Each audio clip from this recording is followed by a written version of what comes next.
maybe those early days where you're just, hey, maybe if we start three betting off 18 big blinds, everyone just folds every time. Like talking about that stuff, nobody folds too much. It's like, hey, we figured that out when we were, making breakfast while we're registering tournaments. So I think there's something to be said for those early days. Like the guys who played before solver, they play different from the guys who play post solver. I think we have like this type of brain solve stuff that we have to make ourselves before the solver was presented to us. If I see an opportunity to exploit something that I think is good, I'm gonna do. I'm not gonna back out. Dynamics are very often most explosive when the two competitors haven't played any hands against each other. That's when people are really ready to like unload the absurd exploits against each other. Usually the biggest exploit, the biggest different hands comes when you play for the first time with the player, because having no history, like we're gonna test the boundaries, you know? All right, we've got a 3-person edition of the GTO LAB podcast. I've got Nikki P co-hosting with me for Alisson Piekazewicz. Piekazewicz. All right. Piekazewicz. What's the origin of your last name? It's Polish. Like my grandfather was Polish, and he came to Brazil running from the war, and yeah, Okay. and I carry the surname. So yeah, take us back, not to Poland in the 40s necessarily, but maybe the origin of your career, how you got started in poker. Curious. Yeah, like I learned poker with friends, basically. Like I play some home games and stuff like that, watch on TV, and at some points in time, I learned about online poker, got the $50 stuff from Poker Strategy back in the day, and started to play a little bit. I was a poker dealer at some point, and well, at some point I started to like I was doing electrical engineer in college, and at some point I started to winning more money than I would do working on a real job. So I kind of start to transition from that. And there's like one pivotal point on my life that I couldn't do the two. I couldn't like keep doing electrical engineering and play poker. So I talk with my parents and say, look, I kind of start to winning some money with this game. I don't know if it's gonna work, but I feel like it's a great opportunity to try. And I'm gonna like drop my college for now, but if everything goes wrong, I can go back. So I talk with them. At that time, they are cool with it, and well, I start to getting good, and yeah. At that point, did you have any in-person relationships with anyone who was already doing this professionally? Yeah, like I live in Curitiba. It's a city in south of Brazil, and there's like a lot of players that are well known from him. Like the first Brazilian who won the bracelet was from here. We have like Yuri Nerd guy who's very famous, is from here, and also like it's like a capital of one of the states of Brazil, but it's not like a big city. And all the people who play poker end up to knowing each other. So at that point, like we talk with everyone, you know, like I didn't like talk in a regular basis with the guys who are professional at that time, but we talk here and there, you know, like we have like a culture that when someone have like a big hit online, they invite everyone to a barbecue or like to go to a restaurant and eat together. Actually, like I knew a lot of the guys from those type of celebrations, you know. So take us on a detour for a moment before we get back to your story. Brian, Kim, and I were having a discussion in Jeju in that way that is simultaneously unproductive but enjoyable, generalizing about different countries and their cultures. And we were talking about how Americans, you've got plenty of groups within America. It's not that American poker players aren't friends with each other, but our general theory was there's so many American poker players, you can't be close with everyone. So there's not really as much pride about being an American poker player and less cohesion. The smaller countries, it's pretty easy how they coalesce and can kind of all be friends in some cases and root for each other. And, in some cases share action, etc. Brazil is a pretty big country though. And from the outside looking in, you guys have a lot of cohesion, a lot of good friendships. I've just seen really good vibes from the Brazilians towards everyone. You guys are nice, but it seems like there's real, love and friendship in that group. Do you have any guesses, any kind of things to point to if that is accurate? Yeah, I think it's pretty accurate. Like usually Brazilians root for each other, and like every time a Brazilian makes a final table on WSOP or something, you can see like a huge rail with flags and everyone supporting. I mean, I think it's like just how we do sports, like we're very passionate about like rooting for our team on like World Cup or even like Olympics and stuff like that. Like every time like a Brazilian does well in some sports, suddenly like all the country like is like rooted to that sports. Like when we had like Ayrton Senna in Formula One, like the country stopped to watch the Formula One, and Brazil's always been very good on football, so like we are passionate about that. So I think like we kind of bring this culture to poker too, and like I think like the stereotype that Brazilians very friendly, I think it's right. Like usually I feel welcome in every, like Brazil is big, and so I try to travel a lot around Brazil, and I feel welcome in almost like every city that I go. And I know for a fact that most of my foreign friends, when they come to Brazil, they say the same, like that they feel like very welcome, and that I think it's like just a culture thing or something like that. Yeah, I mean, when you describe it like that, the word that comes to mind is not something that Americans lack for, which is nationalistic sense. Yeah, we're a little too nationalistic in some ways, but there's clearly, like, when you unpack that word, there's got to be 8 different avenues we can stream down. And maybe I don't want to piss on my country too much because I actually love America and really don't want to live anywhere else. But at the same time, we maybe engage in the like everyone else is inferior more than the like we love ourselves. yeah, I don't know, like it's not like a nationalism thing, because usually like Brazilians in general are not that, how do I say, like passionate about the country per se, but I think it's more like we like to be best in something, and then we are happy with it, like. I think Americans can be both insanely patriotic and also very critical of other groups of Americans.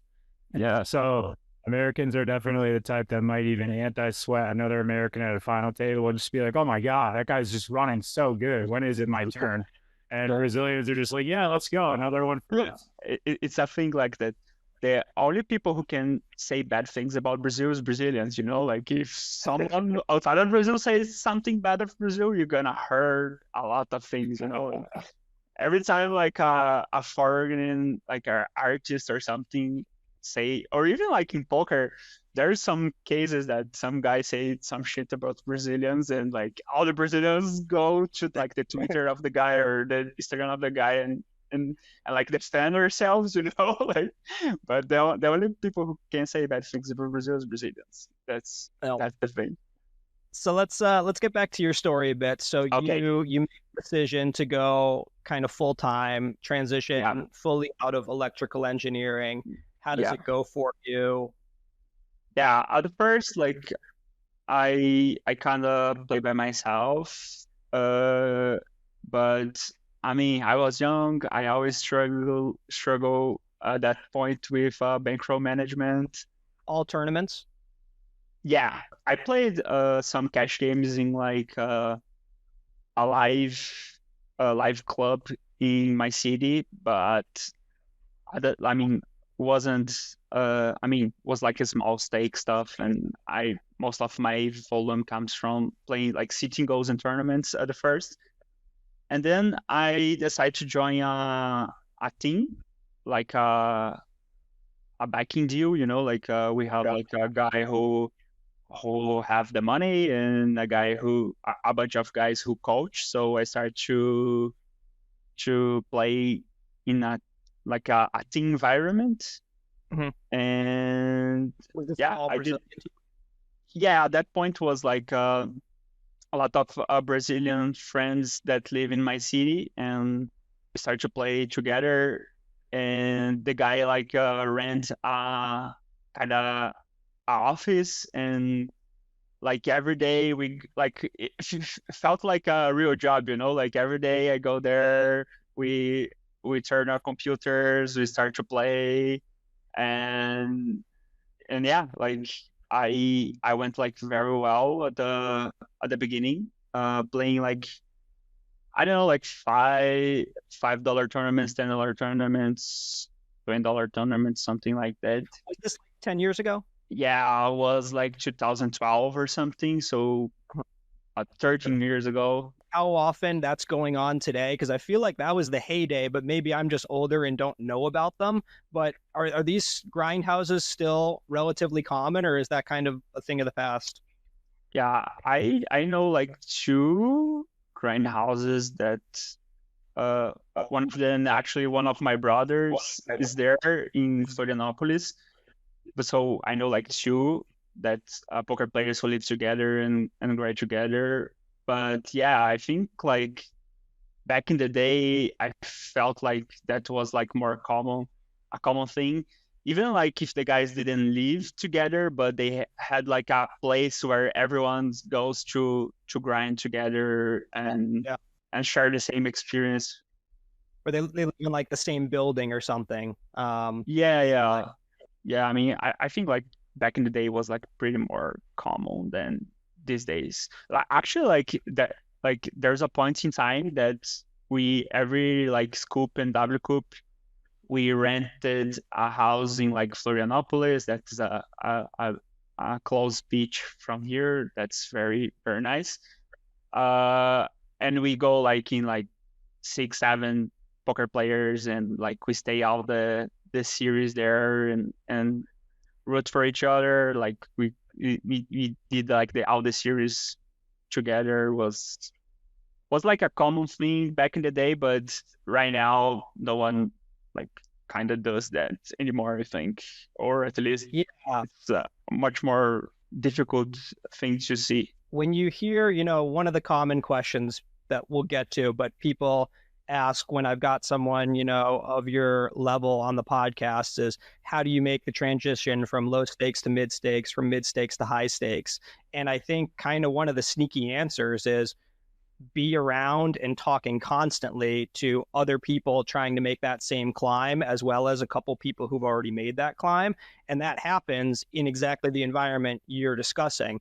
I remember hearing that Steve Jobs, he designed the Pixar studio, and he was adamant about this like fascist practice of having the bathrooms in the lobby. So everyone had to go to the bathroom in the lobby so they'd run into each other and talk and basically be creative together. But, getting same thing with Silicon Valley today, like there's no geographical reason why all the tech should be in one place, but they all seem to agree that you need to be around all these people to generate the ideas. And yeah, there's something about proximity. I don't know if Discord servers can fully kind of remedy that issue. Yeah, I am a big believer that like we need each other, like we need community and stuff like that. So yeah, I mean, being around people that wants the same thing as you is too powerful to not be in it, So yeah, and almost like I mean, we're talking about Brazil, and I think one of the things that Brazil is like so big in poker right now, it's because like the community, you know, like it's hard to have like lone wolves in Brazil, I guess. Like most of the people like have your crew, you know, and even when you don't have your crew, like you know everyone, and we are like very easy to go along, you know, to talk about strategy and to help each other in like in any way possible, you know. Yeah, there's something about unscheduled strategy. Nick, I'm thinking about like you and I are living together, we're playing NHL, and then in between periods or after the game, we're talking about a hand, and then we're transitioning to going and getting dinner. But like, it's not an hour that we scheduled to study. There's so much learning going on throughout a day that had really no devotion to poker necessarily. Yeah, I wanted to ask Allison about the culture of those groups regarding that, because when we're talking about a grindhouse or living together and playing together all the time, that's exactly the type of thing where you're playing all day. You're not necessarily talking, but you're making coffee on break. You talk about a spot. You're going to dinner after you play. But to my knowledge, you were part of some organized study groups as well, where the culture is a little bit different than just bouncing off ideas. Like you said, you felt like it was a real job. You're going to the office every day and working. I'm sure there are pros and cons to those big structured groups, especially when there's a hierarchy, right? You've got the backers, you have the top players coaching the players below them. So maybe you could speak a little bit about how those groups operate generally and what your experience was in terms of what were the positives and negatives in growing your game? And at what point did it change where maybe you want to do something differently? Yeah, actually, like that first group that I start with, like everyone had like kind of the same level, you know, like even like the guys who are the backers, like we are like starting, and at that point solver wasn't a thing, so most of the knowledge come from like poker videos in the internet and some books and discussing hands. So at that first group that I was like, I didn't feel like had a hierarchy, you know, like obviously the guy with the money, the backer, like you kind of feel somewhat that you need to do some things, but usually like everyone was the same level, and like we talk freely, and there's no like hierarchy at that point. And one of the things that I think like was very good for the beginning of my career was that we had like some structure, like I said, like we had to go to a place to grind, and but at the same time like I didn't think was like that strict because we are friends and like we are starting a new thing, you know. Later I joined like a bigger group. I can talk with about this later. That was like a BBC staking, like it's a very famous one. And in that place, I felt like was more like a hierarchy and a more structure in different way, because now I'm not like physically with the guys, but I am in a Skype server, and I have like a coaching to watch. I have like someone to look in my stats and say this or that, and that's a little bit a different experience from the first one.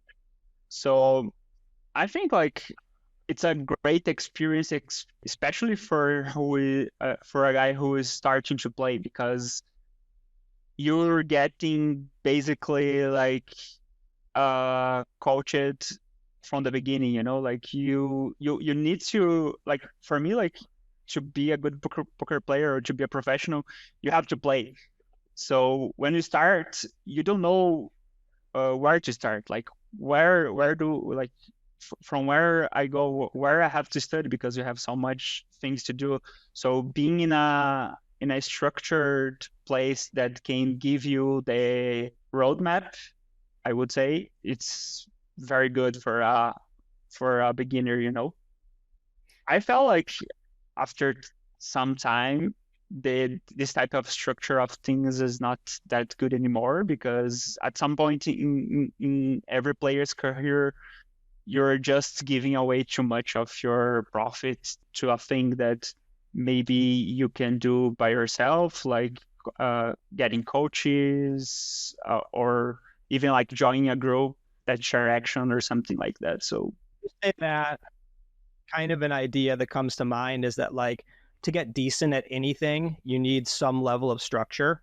I'm picturing like youth sports. And the problem, though, with structure, especially with big organizations, is that it has to have a one size fits all type of approach. yeah, If not one size fits all, then maybe they can have 3 or 4 subgroups, but you can't individualize things. You know, you hear this a lot in education, and why, you know, very wealthy people are often sending their kids to private schools with crazy low ratio of teacher to student, so you can individualize education.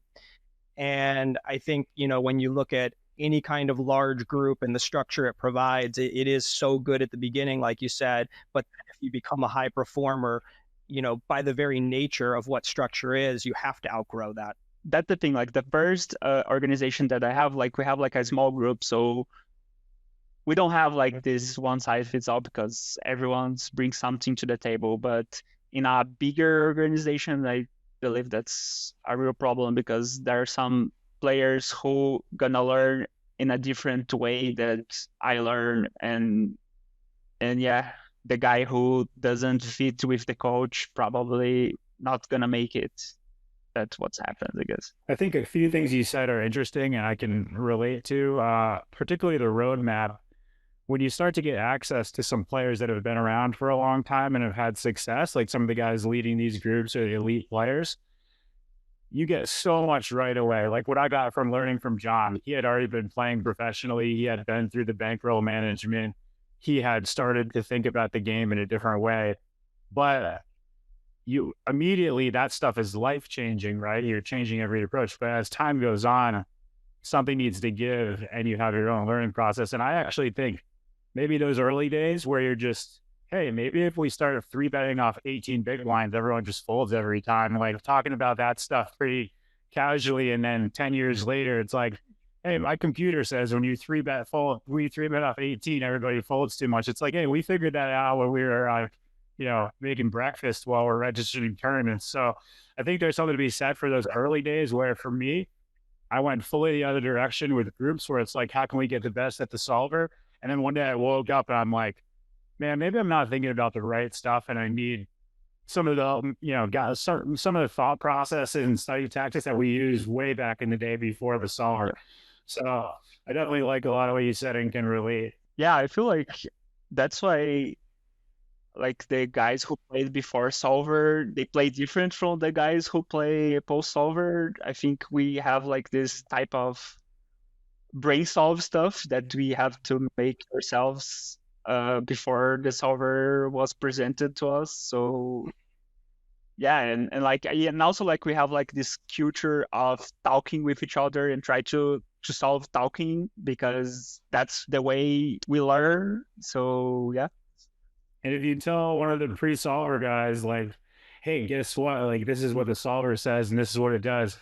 It takes a guy like that about 45 seconds to be like, oh, yeah, that stuff's not that hard or complicated. I'm a really good poker player. So there's definitely that going on too. I had one more question about the stable dynamic, just because I work with a few, and I think that there's this something going on where for some of the younger guys trying to learn in study groups and stuff, it's almost tough for them to put themselves out there, right? Because they're around all of their swaps and backers. Did you ever feel that, or do you feel that going on where I know I like to host these sort of like lectures where I pose questions, and I think some really talented guys that are new to the stable or younger are just like not really willing to raise their hand and say something wrong, because that's not just me and John saying something wrong together. That's like, oh no, I just said something completely wrong in front of my boss. And like, I got it in groups so quickly. I am so the person who's just like ready to be wrong 9 times, stumbling into one right answer. Yeah. They would have just said, I fucking suck, and thrown me out so quick.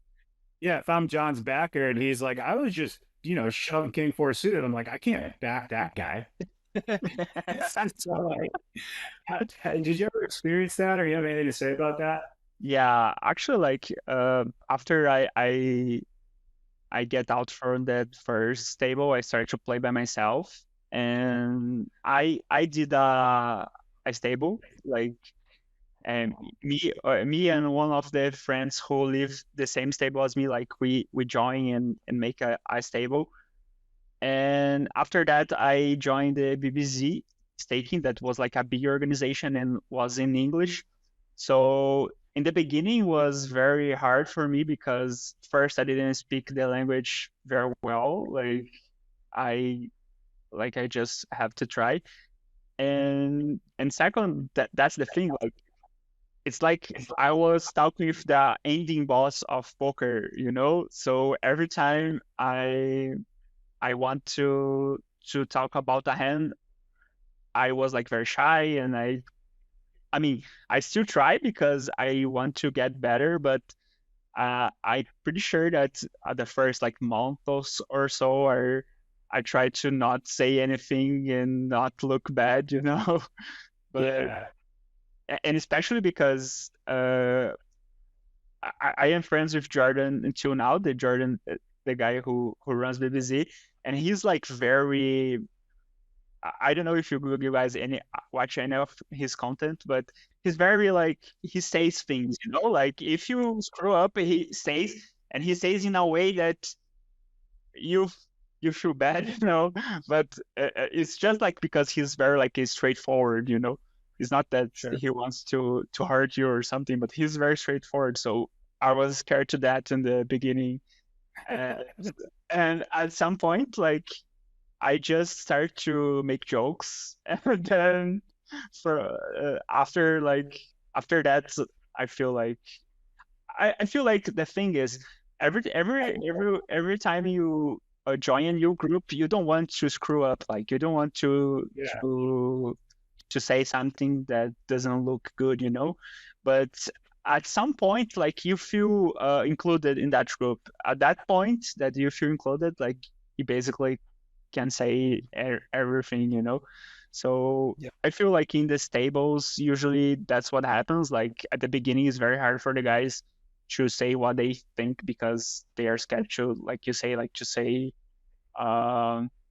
the wrong thing. But after some time, they like it's funny because like you can feel who is the guy who doesn't want to say the bad stuff, even like after years, Like I don't know, but like in a conversation in the group, like you can spot the guy who doesn't want to say the wrong thing, but usually like after some time people relax and say what they think. Yeah, it's interesting just because the proposition, even in study groups now, even with my peers, it's like I can say what I think, and a little bit, I might just getting credit for being a little bit of a genius about this spot, right? But they're going to forget that very quickly. I say what I think and it's a blunder and they're like, this guy sucks, right? So the proposition is pretty thin. But imagine if you played poker like that. You'd never make your incredible hero calls or your incredible bluffs, and it's too stressful. So it's certainly not the way we want to design it. But yeah, I think that part is pretty interesting for sure. Yeah, it's not the ideal study scenario, but as soon as you break out of it, it feels good. It's probably painting the bullseye around the arrow a little bit, but I always find that fun, working backwards. And I'll bet you there's some decent correlation between the study groups that were very loose and have a lot of warmth and love underlying their connection more than just trying to get better at poker, and being able to make complete blunders on the way to being great players. And then the other people who are just very restricted and so worried about not, making mistakes. I mean, I'm thinking back when Nick and I were living together, what the tournament sphere looked like. And there were some complete donkeys and absolute geniuses doing wild shit. And it was difficult to tell who was who. And then there was a large contingent of players, largely American and Canadian, who just played okay poker, in my opinion. And it'd feel like they were part of large Skype groups that would just fucking blast you if you did anything punty. Yeah. Yeah, I feel the same. Like I've been around the tournaments community since like 2012. And yeah, the early days before solvers, I felt like that's a great description of how the things work. Like we have like guys who does very different stuff, and you couldn't tell if they are good players or just huge whales. And the middle play like a ABC poker or something like that. And it all got confounded because there was a less professional approach and the stakes were lower. So, for example, I think of myself as one of the people who was one of these, good poker minds who was ahead on a lot of stuff. But I also would be like, hey, I want to go play kickball, and I would just go all in with some random shit. And so the people who are playing against me don't know if I thought that was a good play or if I had plans. And I think there's a lot of people like me who are just like punting all over the place. It wasn't this strict, like there are geniuses and there are punters. It was like everyone was kind of everything. Yeah, I would say two things about that is like back then, if you were just straight down the middle playing ABC, the games were way softer, right? So like you were getting got by the nasty rags, but you were collecting the money. These days, you go straight down the middle, you are the guy that is strictly getting punished by guys like you, right? Like your strategies, the Brazilian guys, these big stables, they murder the medium level regs and then that means the medium level regs are just like, chipping away at their small ROI, not willing to put themselves out there. And they're basically just collecting less money from the weak players and getting crushed by the best guys, right? Back then, you could make it work a little bit better. Putting it number-wise, I think that's kind of perfect, where there's a lot of guys who would be somewhere like, let's say they'd be -5 ROI and a $50 freeze against a bot, against an army of bots, or not -5 against an army of bots, but like against, let's say, replace the best players with bots. But then if instead of bots, you've got actual really good poker players who know what these guys are doing wrong, they're -15. They're actually doing much worse against humans than, because they're known for not having bluffs in certain spots, etc. Overfold to, like you said, the 3-bet off 18 bigs or whatever, just saying I'll live for another day. Yeah, I think that groups like, big, well-studied, hardworking groups, they just strictly take from the other pros. Like that's what you're doing, right? That's what you're going for. So yeah, it's definitely changed a lot. Yeah. So let's continue on your journey. But when did BBZ, when did that start? When did that end for you? At that point was 2014, I guess. I had like a stable. I was playing by myself. I was doing very well. I went to Vegas my first time. Was a good experience playing, but not a good experience financially. And I had a one guy who played on my stable that was very good, and he wants to play higher and higher, but I didn't have, like, at that point I learned about bankroll management, and I don't have the bankroll to support he playing higher. So he asked me if he could go to another stable, and this stable was BBZ, a far outside of Brazil one. And so I said yes. He goes, and like the first week he comes back to me and says like, dude, like the guys are like, they know what they're doing, like they like the way they talking about the game and stuff like that, like you should join us. Because at the time, like I was playing by myself, I don't know, like ABI of like $50 or something, maybe 100. I don't remember exactly. So I was intrigued, and I decided to join, and especially because at that point we don't have like much Portuguese, like content in Portuguese, so it was hard for me to get better, because you have to get coaching in English, but I didn't speak that well. I understood, but I didn't speak that well. You have like to watch like Run to Ones, Card Runners, EV, or that that like million viewers, we've got you covered with Portuguese subtitles at GTO Lab. I've got massive news. GTO Lab just announced their Black Friday sale. And honestly, this is the best deal they ever done. Right now you have 25% off everything site-wide. That includes our masterclasses like Tournament Savagery or Multi-Way Mastery, courses that are praised by some of the best players in the world. And if you've been thinking about joining our subscription, this is the moment. Post-flop GPV sims, so you can train every node and spot with precision. The strongest ICM trainer with full table mode, so you can practice real in-game situations. Coaching videos with shortcuts, heuristics, and real exploits shared by our team of world-class coaches. They share the exact strategies they use in high-stakes games. So don't miss out, 25% off, only for Black Friday. Yeah. So yeah, I decided to join, and I remember that was my first week was like mind blowing. Like I was like, yeah, these guys, they are doing something very different for what I used to, like the content that they are giving me, the coaches are like very different from what I experienced so far.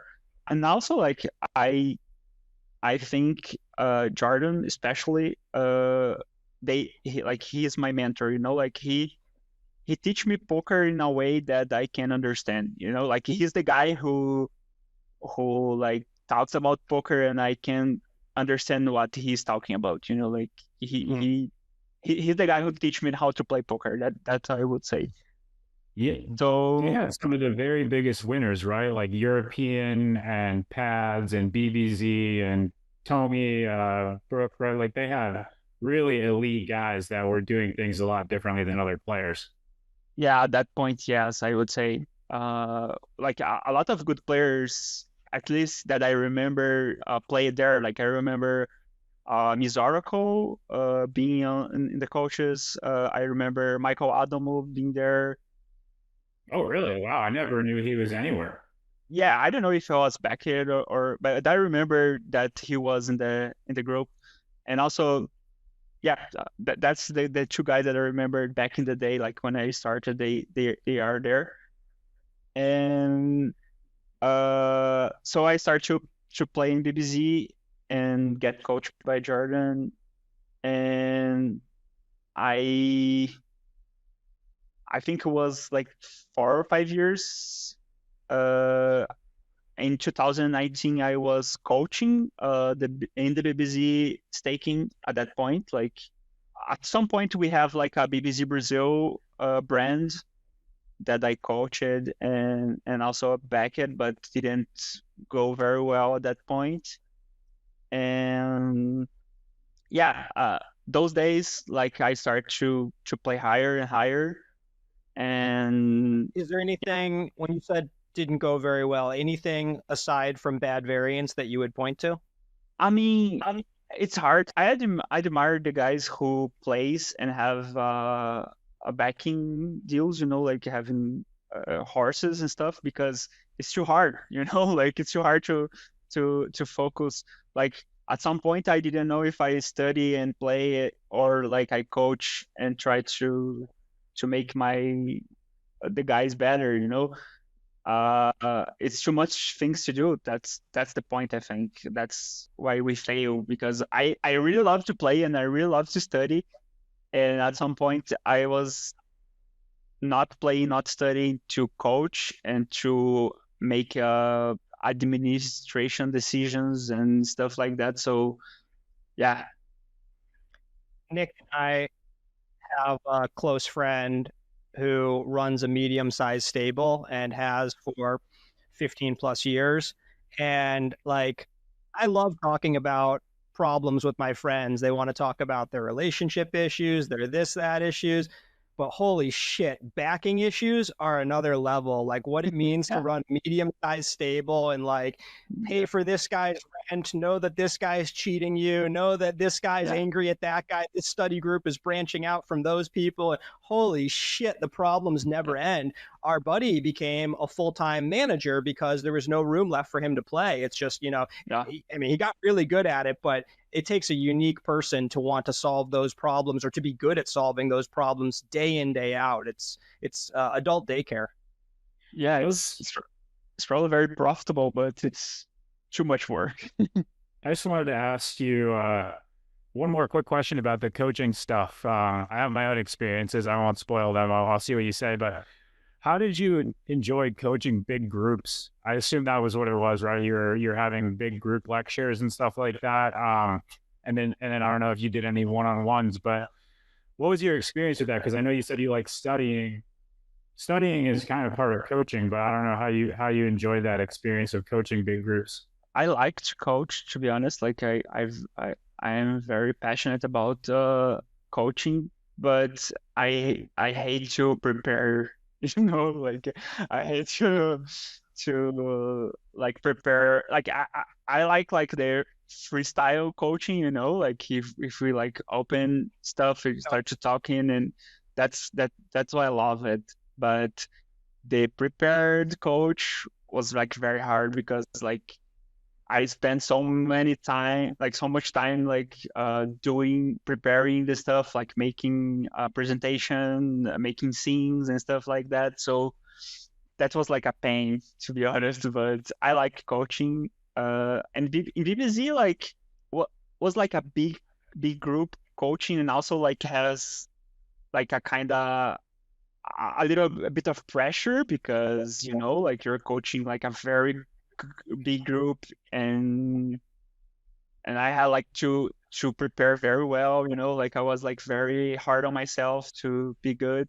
Like after the coach ended, I always felt happy, like because I knew I did something nice. But the pre-coach stuff always give me chills, like. I think preparation is very overrated. I think that the hidden downsides of preparing don't get noticed nearly as much. I'll give you an easy example. I think there's countless, but one that comes to mind is when you're very well prepped, everyone knows you're well prepped. Therefore, they know there's a slight rehearsal that went on in your head. We go from here to there to this. And what that takes out of everything is a conversational aspect. Just slipping up and being like, yeah, I guess I don't really know what I would do there, keeps the other person engaged because they know they're talking to a human and not a presenter reel. Not to say someone who's well prepped, knows every answer, but I think there are countless examples of being really well prepared actually harming the learning experience. Yeah, that's why I asked, because I can really I coach some stables, right? And they might be right to this day, they might be ABI $80 and it might be 8 guys, right? I'll lose sleep the night before. I'll be thinking about it for a week. After the session ends with these guys, like I'm like, what did I say? Was that wrong? And it's like, man, is this even worth it at this point? But I still continue to do it. And like you said, when I'm finished with those, I feel like I won a tournament.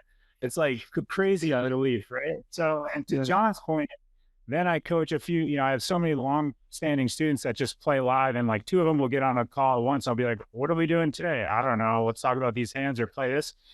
I could do 3 hours, no stress. I feel like we all get more out of it. The lecture style for me is like, oh my God, I do it like once every few weeks, and it's so stressful. Yeah. But what about like when you and I do a live webinar, and I did countless of these for pokercoaching.com. I love doing live webinars and coming in entirely unprepared. So you would get my authentic thoughts. And it's nice to work with someone like you, Nick, who has some more prepared thoughts, to ground things when I'm off in the clouds. But at the same time, like it's really this conversational back and forth with an audience where they're hitting you with something and they're getting to actually see your process, because one of the most important things in playing great poker is having a great process. But many of us, when we talk about process, we are articulating what we want our process to be, not what it actually is. and getting to see a high level player think on the fly, all their foibles, all their follies, really sheds light on what they do well and what we can, actually improve. Yeah, it comes back to that conversation about raising your hand in the stables, right? I still have this massive mental block of like, I can't get on a coaching video with John and say something wrong. I'm still guilty of it. So it's that stress of like, I don't want to say too much. I asked some guy, we were watching the stream, I asked somebody I work with the other day, I don't know, what do you think he's supposed to do there? And his first answer of this new generation of players is, I don't know, I haven't looked at the spot yet. Like, what the fuck does that mean? You haven't looked at the spot yet? You're a professional poker player. You can't tell me what you think he's supposed to do. It's just, we all have this thing now. The answers are out there. So you better know before you talk, which is like, obviously a terrible way to learn. Yeah.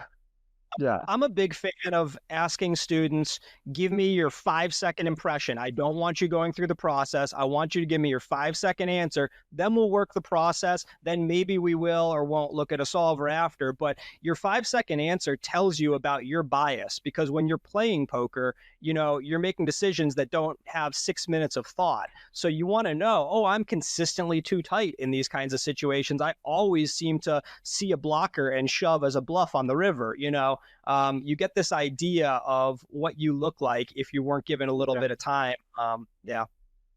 Just say whatever you want and you'll be fine. Yeah. Like the best experience I have was coaching was when I had my own stable. So I just do whatever that I want, and I still felt that I give some to the guys, like they learn with it, but I didn't have anything that's that much prepared, at the end of the day, you got to realize like, okay, they're getting to talk poker with Alisson for an hour and a half. Like that's all they want. They don't need you. Anyone can do the slideshow with all the charts and everything else. It's not getting what they want from talking to you or John or anybody else, right? I think it's a huge takeaway. I mean, when Nick talks about what he learned from me, it sounds more structured than it was. 80% was just pure osmosis. He just watched me play, and he might hit me with a question here or there, but he was just around me so often and seeing so many of my hands played from the side of the computer where you see my hole cards, that you just, if you're really sharp, you start to put patterns together. You're going to have false patterns constantly, and then you're just going to get sharper and sharper in terms of actually understanding. If you could watch somebody's hole cards day in, day out, and you're relatively sharp, you'll start to kind of structure things. Then I had to learn how to tighten it up. You can't take heads up ranges and apply them 9-handed. Yeah, you can't open 10-4 suited in the low jack. So maybe we can go to that transition from online to live. Actually, like I always played live, but mostly in Brazil. Like I said, I go every year to Vegas since like 2014. I don't have like that much of good results there, but I mean, I still go. In 2016, I went to PCA and I won like the first like big event for me. I won like a 5K side event, and that was like a huge deal for me at the time, because it was my biggest score, was a live event, was a PCA that at that time was like a dream for me, because I grew up watching the streams of PCA and EPT and WSOP stuff. So being at the PCA and win a relatively hard tournament at that point was I would say like a pivotal point in my career, because I felt like very confident, and I also I was like crushing online at that point, also like doing like very well. But most of the live stuff at that point I just played on Brazil, like the BSOP stops mostly. Then like 2019 came and I was feeling like kind of empty inside, like I was getting into my 30s, so I started to get like some life crisis, like I felt like I accomplished most of the things that I wanted in poker. Like I was well recognized in Brazil. I was coaching in a big organization. I was doing like well financially, So I decided to stop playing poker in 2019. Just stop. Yeah, I mean, I started to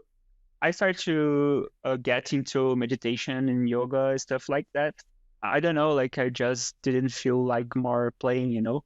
I started to play less and less, and at some point in the beginning, in the end of the 2019, at that point I still play on BBZ, and I talked with Jordan and say, look, I'm not gonna play anymore, so like I don't want to play anymore. Maybe I play like here and there in a Sunday or in a live stop, but I don't want to play anymore. I want to focus on other things in my life. I'm gonna get out. I'm gonna stop coaching and stuff like that. And then I did it.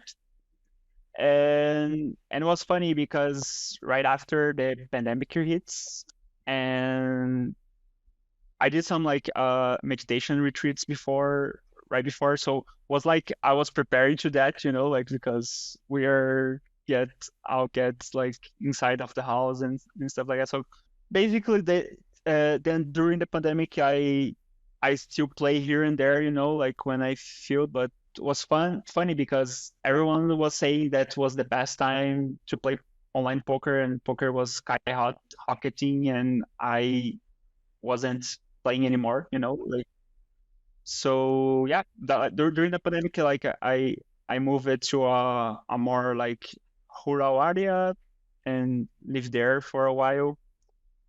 But yeah, like at some point the poker came back, you know, like I want to play again. You can't just meditate for 17 hours in your apartment and then go to bed and then just wake up and do it again the next day, right? You have to find something. I mean, you can, but at some point, like maybe you want to see some flops, you know. Actually, what happened was I discovered some like I have like two things that make me falling in love with poker back. I discovered like a book from Jason Sewell called Poker with Presence that's kind of bring me what I was studying at that point to what I was doing before was playing poker. So it was like it was written for me, you know, because was exactly what I was studying at that time, like the meditation stuff. And also I started to read the Yoga of Poker from Andrew Lichtenberger. Also was one of the things who make me go back to poker, especially because like Andrew still plays until this day, and he was one of the best players around. So I had like a model to look, you know, and well, then I started to play again. But at that point, I didn't have like enough bankroll to play as high as I would like to. So I get backing deal to play mostly like, and it was funny because before the pandemic, what we call high stakes was different than after. Yes. I mean, before like you could like the biggest tournament was like 1K, you know, like sometimes in the series we have like a 5K and 10K, but usually like it's 1K on a regular basis. When I start to play again, like we have like a 10K every Sunday, we have like 5Ks. Yeah. I mean, it was like a total different environment that I was used to. So They used to be like the big one. yeah, exactly. Like it's like I remember when I won my first Super Tuesday, I was like, I'm the king of the, you know, like it's a 1K Super Tuesday, you know. I mean, back in the day, if I won the 100 rebuy, I was good for like 6 months. Yeah. I mean, But I played full time during the pandemic. That was the last part of my online career. Was just every day during that. It was crazy. I mean, it changed fast. Even for people that have been playing high stakes live, it was a little bit shocking what was going on. And it's interesting that you jumped back into that. That was total. I was sitting there like, because I had played during 2019 full time too, and I was still like, how is this real? You know, you still you need hundreds of thousands in your account per week to play that pandemic schedule. What were the big takeaways from those books that are connected with you and made you come back? I mean, mostly because at some point, like I just felt that poker wasn't the thing that I want to do in my life, like I didn't see like reason to play poker. I don't know, like motivation. And I think like the biggest takeaway that bring me back to poker was that I didn't need to stop to playing poker to deepen my meditation practice or my yoga practice, like the thing is, usually we just think about things being separate, like we have like our work, or we have the things we do out of work, and we usually like separate them. But at some point, like I see that I could bring my meditation practice to what I do every day in my life, like I didn't need to have like a separate worlds. I could like to go back, merge both, and something like that. Like, that's like the easiest way to say that.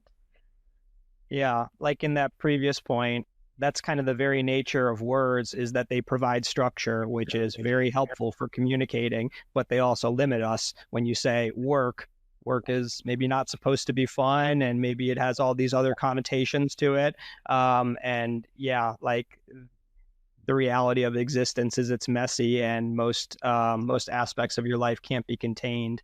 But yeah, it's tricky because we think otherwise. You mentioned gold earlier as one of the reasons why you actually quit initially, saying that I had reached where I wanted to be in poker and I didn't really see the point anymore. And then when you came back, you want to play higher stakes than you can afford. So one of my questions I had with transitioning to live and just that in general, for me, John knows this coming up, I never even had a financial goal. I couldn't have told you my hourly rate or whatever my game selection was. I had no idea. My goal was, Ole Shemian is playing a super high roller. I need to play that tournament like as soon as I possibly can. I just wanted to move up in stakes until now. I mean, who knows what the stakes are going to become, but it seemed like that wasn't part of your process at all before. You were grinding, doing what you could to make money. Now you want to play the biggest games, and you are. So is it not about money when you return? Is it about getting to the highest stakes and beating the toughest games, and not necessarily, hey, I could stay in Brazil and make more money than what I'm doing now? Like, how did you just arrive and come back to, I want to play the highest stake? Yeah, actually, like when I went back, it's not that I want to play the higher stakes possible, but I want to play like a stake that I used to play. But I mean, I came back playing around like ABI 300, so I would want to play like every 1K and every good 5 to 10K online, like scoop and double coop and stuff like that. So, and I get this backing deal, so I didn't think thought about like I want to play higher or not play higher. I just want to play, and I want to play a stake that I feel comfortable. Like, sure, I could like play smaller and like build my bankroll and stuff like that, but at that point I just want to play, like, and I want to play not that high but not that low. I don't know how to explain, but basically was that.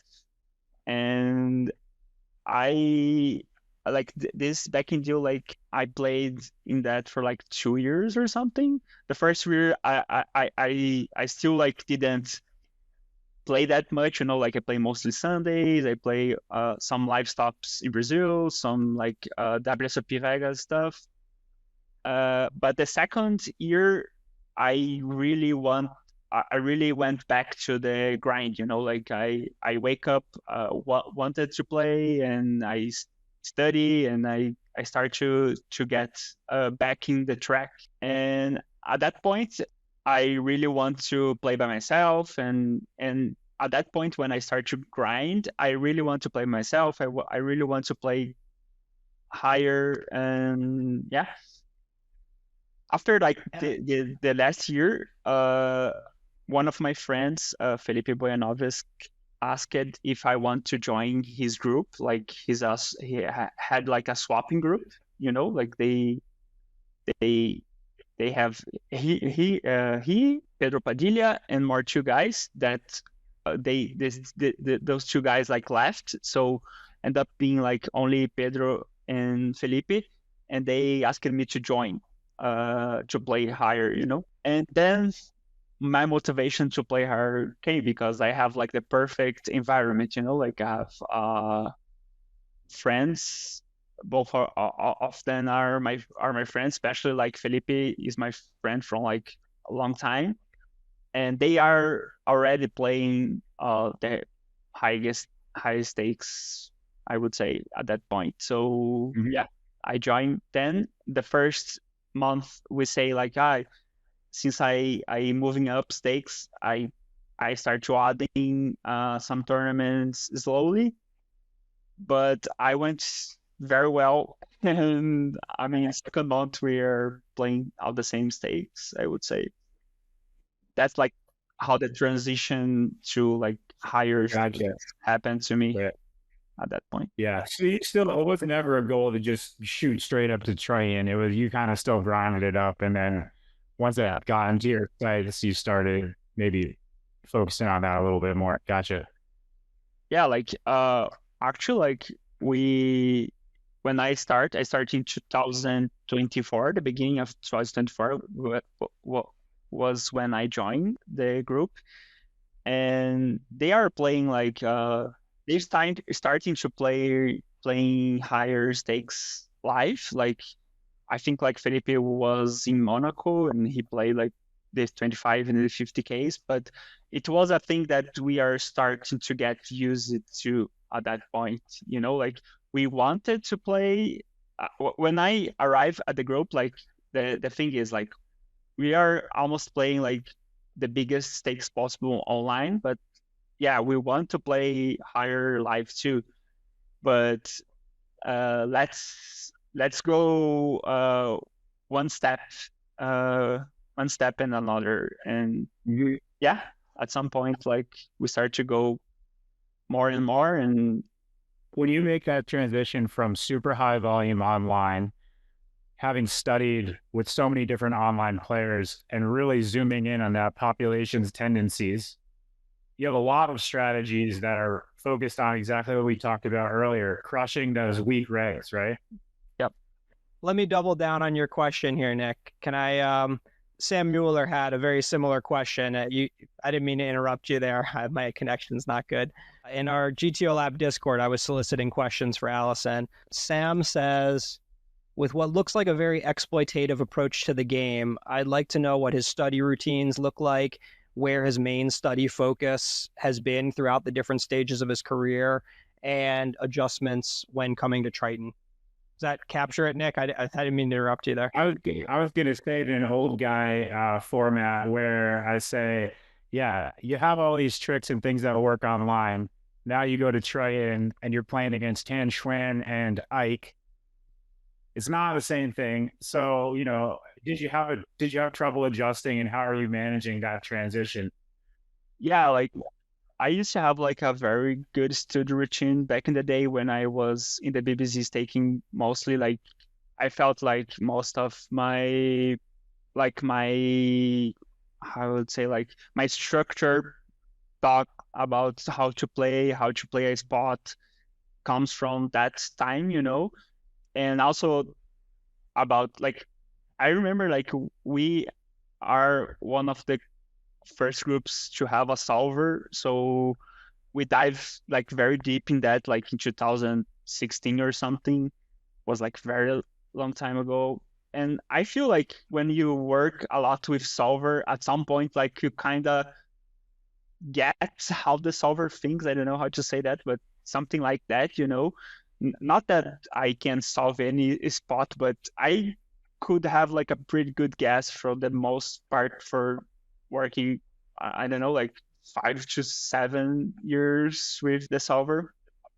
And also when the node lock future start to be around. Like I also work with that, with the population tendency and stuff. So I don't know how I explain, but I think when you played a lot, especially online, because like I don't know how million hands I played even before I stopped it. Like I played a lot, so you get like experience, and sometimes you just know how to adjust instinctive, like an intuition. I don't know how just to explain, Yeah, but to it. something like that, because like you played a lot, you studied a lot, and the answer just is just there when you need. So these days, like we study after I joined the group, like we study like every week, and we have like different studies about progressive super KOs, because they are like a different format of poker, and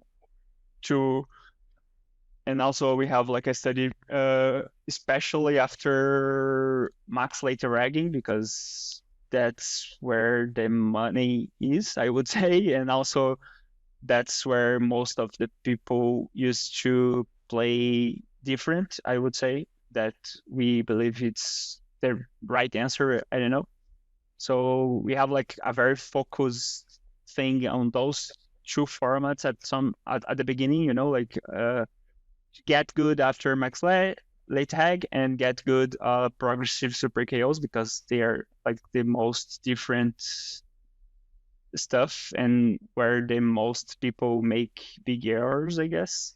Yeah, and these days we keep this routine to study like every week, but mostly we talk it a lot, like every time we have most of the study comes natural, like you guys saying, like now we don't live together, but since we are a group, like we talk every time about the hands and ask opinions, and we are very different because everyone thinks a little bit different and comes from a different background in poker. So yeah, it's always fun to talk about poker with the guys and get different answers, and that's the I have a few technical questions for our nerd group out there. Not your nerd guys, just our general nerds. When you talk about the way you're studying, I just have one quick question. Like, when you do these node locks based on the population tendency, do you ever think like this is quite nearsighted? The strategies are so extreme, and if I start doing this, somebody else aware of it can just re-rack me, kind of thing.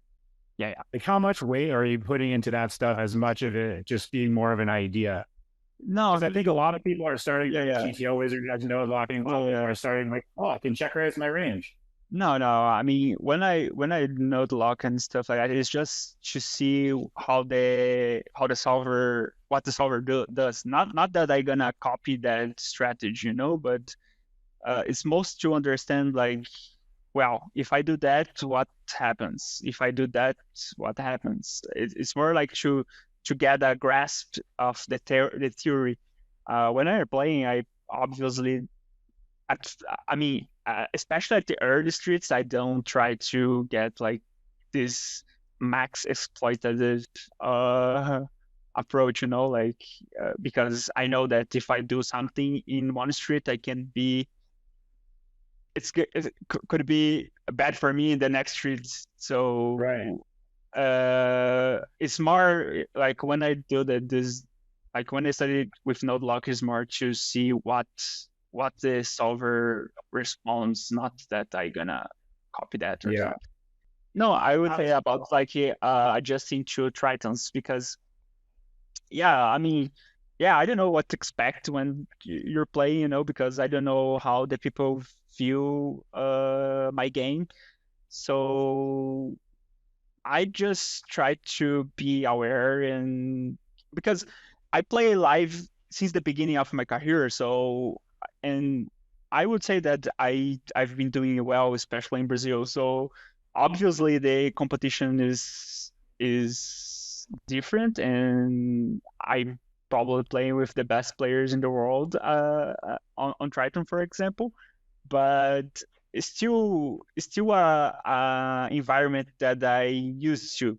So for sure, like I did a lot of things that I regret when I when I did, because I get some assumptions that probably was right, but I didn't expect the reactions.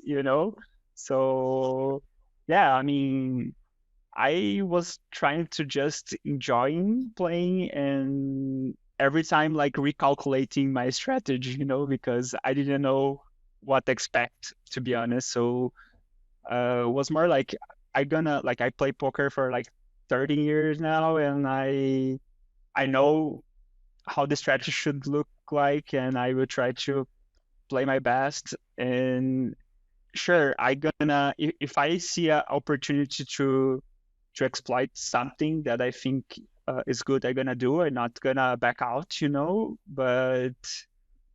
But yeah, I have to be aware. Like I mean, because I didn't feel like I feel like the difference was kind of the same when I started playing higher because online because at some point there are some tournaments that was like always the same, like 10 to 15 guys who was playing. So I knew that I have to be aware of my frequencies. I knew I have to be aware of, wow, I bluffed this guy with this combo that shouldn't be there, or I hero call this guy with this combo who should be there.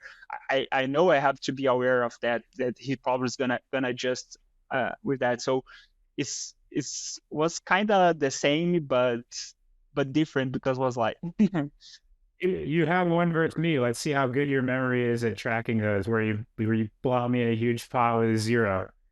If you get this, you're our guest of the year. Well, on EPT. Good. EPT was in Monte Carlo. Yeah, it's Monte Carlo. Let me remember. I remember the hand. You called me with King Queen, if I'm not mistaken. Yeah, you're right. Or it was King Check flop. check flop. Yeah. I had like ace 4, ace 5, ace 2. I Yeah. think it was ace 2. Maybe it was ace 4. But yeah, Ace 2. The board was King Jack something 10. Yeah, it's like King Queen 10 check, and then you rifled off the little baby ace. Yeah. I figured it for the year. It's pretty rare that ace 2 doesn't have some bluff. Usually ace 2 is going to find its way into most. That's what happens with the solver guys, man. They just see they're like, oh my god, I have ace 2. I'm just going to be all in. But no, I mean, I think one thing that just from my own career, I played so much online. I went to live, but I went to live 10 years before you, maybe. I don't know, but and I just lost all the time because I was hero calling people that have no bluffs with good bluffs, I was bluffing everywhere. I was 3-betting everything, and I just played like shit basically with what I thought was good. So I was wondering, kind of how if you've had any of that experience. And then, of course, the last part of this question for me is, are there overlaps even in really tough games where you have your tricks from online and you're just like, these are still really good versus this population? Because I think that's probably still exists too, right? Yeah. Yeah. I think so. Yeah. Like I had actually I am well known for bluffing, like I'm Brazilian, I can help myself. I mean, I don't want to give too much here, but I have like a structured way. No, I have like a structured way to bluff these days, but I mean, it's so easy to pull the trigger when you know that I mean, if I was playing online, I know like the move is good, but in live, I have to be aware of another elements, especially like live tell stuff or even like time tell stuff. So yeah, but yeah, like I didn't feel like the transition to high stakes live that, I mean, that was hard, I would say, because I run pretty well in my like first big tournaments. That was exactly Monte Carlo, but yeah, I don't know, like Yeah, I think you described it perfect. Moving up high stakes to anywhere, it's more about precision and control. Yeah. Low mid stakes is more about like I'll just blast everyone. Yeah. Yeah. Actually, I also think like that being well bankrolled is the thing to play high stakes, because I feel like before when I play higher, even if even when I was backed, I felt so much pressure than now that I play with my own money. But like, let's say like I sell X to be in my right bankroll management. So I think like this is the thing to play high stakes, like be comfortable with how much you're playing for, like. That's what frees you up for all those big bluffs. I want to bring it back for a minute. If I read between the lines correctly, you were talking about I get to Triton, I have some assumptions. Those assumptions are probably good, but then some of the follow-up assumptions that I didn't make maybe made some plays bad. And we're going to break down an awesome hand between you and Foxen later, where you guys just took it to the streets and just kept slugging it out. It's an absolute bloodbath of a fours versus ace king high hand. But, the thing is, one of the things I'll get sometimes from a student, or recently I was breaking down a bunch of GTO LAB subscriber hands, and I asked them, tell me about the dynamic, tell me what's going on.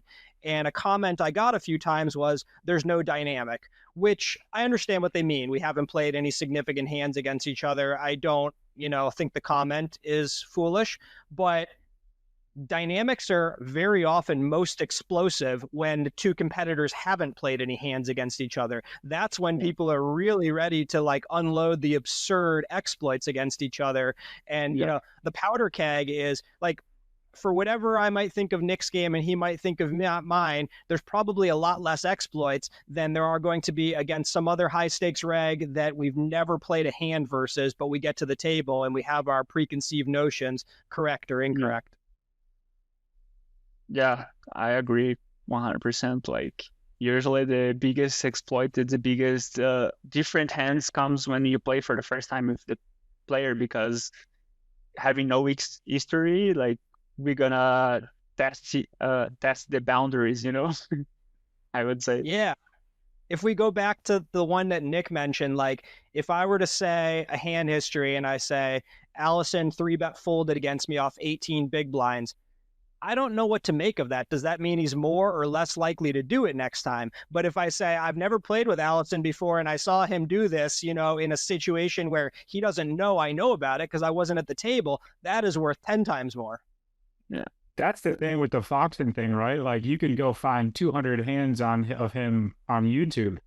So there's these days the dynamic is there from you watching. And then for me, it's always scary. I'm like, yeah, he does it to that guy. Does he do it to me, or does he just see me rejamming ace-4 suited all the time? Then I had this conversation in my head yesterday. I'm like, is somebody just going to always have it versus me in this spot because they saw me do this? It's like, that's pretty dangerous because then I'm the whale. If I just keep jamming the nuts.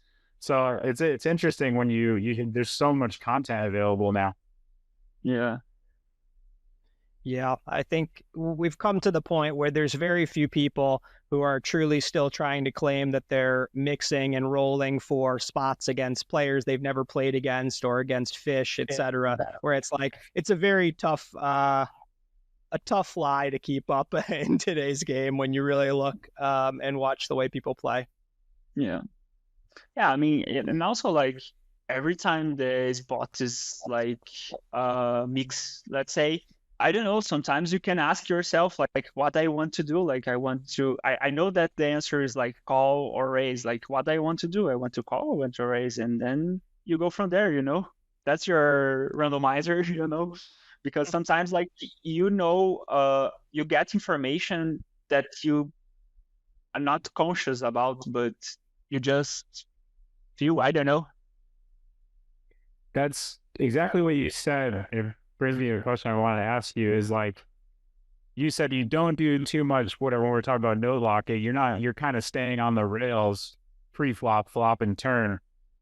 And then when you get to rivers, it's exactly what you're saying, right? It's like, what actually needed to happen to get to this point, and what do I want to do? I don't really care what the solver says about this guy's river play, right? Or my hero call versus it. It's a nice foundation that you're describing to play really good solver fundamentals all the way to the river, and then just be like, all right, it's time for me to play poker now, and based on what just happened. Yeah, and also like it keeps you kind of well in most of runouts and most of like the thing is that's it, like you can be like max exploited on the river, but you need to get your before streets well, you know, because otherwise you're playing a real tough game. Yeah, I mean, you know, you hear some sales pitches where it's you can kind of prove mathematically that in a vacuum, player X is making money opening ATC on the button or opening 60% in the cutoff because you see how, but then everyone around you is going to see this guy's playing a lot of hands, and it just diminishes the value of everything further down the tree. And that's kind of the issue with how easy it is to sell these hard exploits that are pre-flop or on the flop, is they don't discuss the immeasurable damage to your turn and river play. Yeah, exactly. But they sell really well. People love them. They're just like, oh yeah, that's sweet. Raised everything full frequency. Let's go. Yeah. So based on that, we wanted to ask you, if you put a perfect bot that's not doing what we're saying, but it plays solver pre-flop all the way to the river, but it's playing it perfect, you put it in Triton main, what is its ROI compared to the top 10 players, whoever you think they are? Like, how good is that bot versus guys that are that hybrid that you're discussing? It would win, of course, right? For sure. I would say yes. How good is it? I don't know. Looks good. I mean, if he plays, I mean, but on the river, he's gonna do what? Like he's gonna, you say like he plays perfect to the river. Yeah, he's gonna bluff all his bluffs at every note. He's gonna hero call all of his mixes as much as he should. John's saying, like, is it better or worse than the top 10 players in Triton? Would it be better? Would it win more? I have no idea. It's playing as a bot on the river, just for the record. It's calling and folding. MDM. Yeah, I would say he would do better, but I can be very wrong. All right, I can stop trying to play like some of my heroes right now, like Ponikovs and all those guys, where they're just manual take over every street, winning all the money. But yeah, along those lines, like if you had to pick your perfect thing to put in Triton, you know, like it's not a perfect GTO bot. No, would you? What would make a higher ROI? That hybrid that you're discussing? Yeah, I mean, I would say like a hybrid who plays like pre-flop very well. You know, I think that's one of the things. Like he plays perfect pre-flop. I think that would be a start, and probably mix here and there, like exploit here and there on like flop and turn, and really max exploit on the river. Probably that would be my guess, but just river spots where you're like, this is either a range call or a range fold, right? Yeah, or a range bluff or range not bluff, range check. Yeah, I would say something like that, but I just can't see here. We all Here's my follow-up for both of you. If we are to simplify, you can have the bot either take over in what I'm going to call simple common spots, hijack versus big blind, single raise pot, 40 bigs. Or you can have the bot take over for you in rare occurrences that, of course, are going to be less studied, but maybe are more exploitative. Let's say big blind 3 bets off 25 bigs versus hijack, whatever. Would you rather have the bot take over for you? Assume that they're all going to happen equally, so you get the same amount of bot influence. Would you rather have it take over in common nodes or uncommon ones? Common. Yeah, I'm 100% common. I preach all the time, like you can't possibly be good enough at all the things that happen often all the time.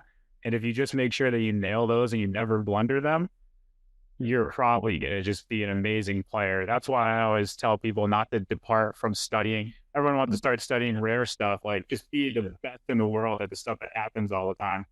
Well, but remember what I'm saying is essentially, let's say over the course of your next year, the same amount of EV, like the same stakes of the pots, but it'll take over 10 common spots or 10 rare spots.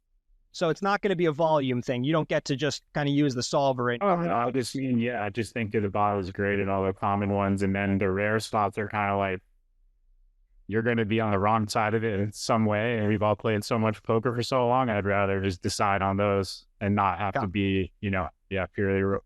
I like it to take over the robotic stuff for me, to be honest. Yeah, and also like I think the rare spots is where like the human thing makes more difference, because they are the spots that, since they are not common, like you not use it, so you have to use your brain, you have to use what you know to solve. So you're probably gonna do well, And sometimes like, the common spots you can blunder and don't even know, Yeah, you don't want to be that guy. Yeah. Any different if we're talking reg versus reg only? If it's, say, something where you don't have super high intuition about being overbluffed or underbluffed, would that change it? The one thing that I've noticed from my study is that the rare nodes, like 4-bet hots or something, there's so much money in there. Sometimes you got to bluff with a really strong hand, and then all of a sudden you lost 40 big blinds. That might be a conversation where I want the bot to play 4-bet. Yeah, it's for me. Like you're kind of like, oh my God, I have to bluff the second pair after it's all I've got, and I just lost like half the pot by not doing it. Yeah, I kind of agree with Nick there, because if you use like only reg against regs, maybe we want to take this hair spots, because if like it was against the field, you're gonna do very well where you need that was against the recreationals, right? But if you is only regs against regs, the common spots now look like, okay, I can take over, and you can take over, the bot can take over the more hair spots, yeah, like a 5-bet bot or something, or a 3-bet on the flop. Ike and I played a 4-bet pod, U8 and U7, like 2 years ago. Let's say 160 deep or something, and I end up hero calling him correctly after, and we talk about it, I don't know, a week later or something, or maybe later that day, and he's just like, I think you played it fine. I have no idea about my play on every street after pre-flop. And I'm just like, my hero doesn't know what to do at all. Like, holy fuck, all the wisdom of society is nothing. Like, shit, this seems like a spot where, the solver is going to be really superior to a human. Yeah. I think too, deep stack the spots where like you get put all in on the river in whatever pot, and you actually like have to make insane folds, like based on card removal. Those ones are impossibly hard, right? So maybe you have something there where, you get in these rare narrow range spots where you just have to fold everything. Sometimes that's not the nuts. Like I probably suck at those and just look at some hands and call, and they're just bad. So many heuristics collapse in these spots where the same, slice of knowledge you've been using to kind of underpin your decisions in 98% of poker are now backfiring and completely fucking you over. Yeah. So the answer is we might just want to have a bot. So it's time for a John G conversation. Stevie recommended this neuroscientist, philosopher that he thought I would really like a couple of days ago, and I just listened to him, and he was absolutely right. I love this dude immediately. His name is Ian McGilchrist, and he's, among other things, his major thesis is that society today is very left-brained or left hemisphere oriented, and that the right hemisphere has a lot more to offer us. And in his simplification, the left hemisphere is rationality to a large degree, where the right hemisphere is offering our intuition. And so this guy, his theory is that a lot of the way we make our decisions comes from some amalgamation of imagination, rationality, science, and intuition. And pre-solver, there wasn't much in the way of science. You had like a David Skolansky book that could tell you, I don't know where he got his UTG opening ranges, but there was that. There was I don't know if you'd call super system science, but it was rational wisdom of the day. And then solvers swept in, and pretty much, the people with the highest win rates, there was this massive correlation between people who use solvers and people who didn't. And it almost looked like kind of this overwhelming tide of evidence that solvers were the be all and the end all. And then it took a while for this pushback that's been a lot quieter, which is solvers are a fantastic map. You need a solver knowledge, but you should rely on your intuition, just because it's not as measurable and you can't always articulate where these decisions come from. That these other aspects of decision-making are still really, really important. So I was curious, kind of, a while back, I was thinking about bringing this up. You were talking about how you make your decisions, and Nick and I discussed our own decision-making a bit, but I want to hear, working with that framework a bit, some of your thoughts and how you go about making decisions today as opposed to previously. Previously pre-solver, you say? All the periods. So like from the very beginning to your original flirtation with solvers to today.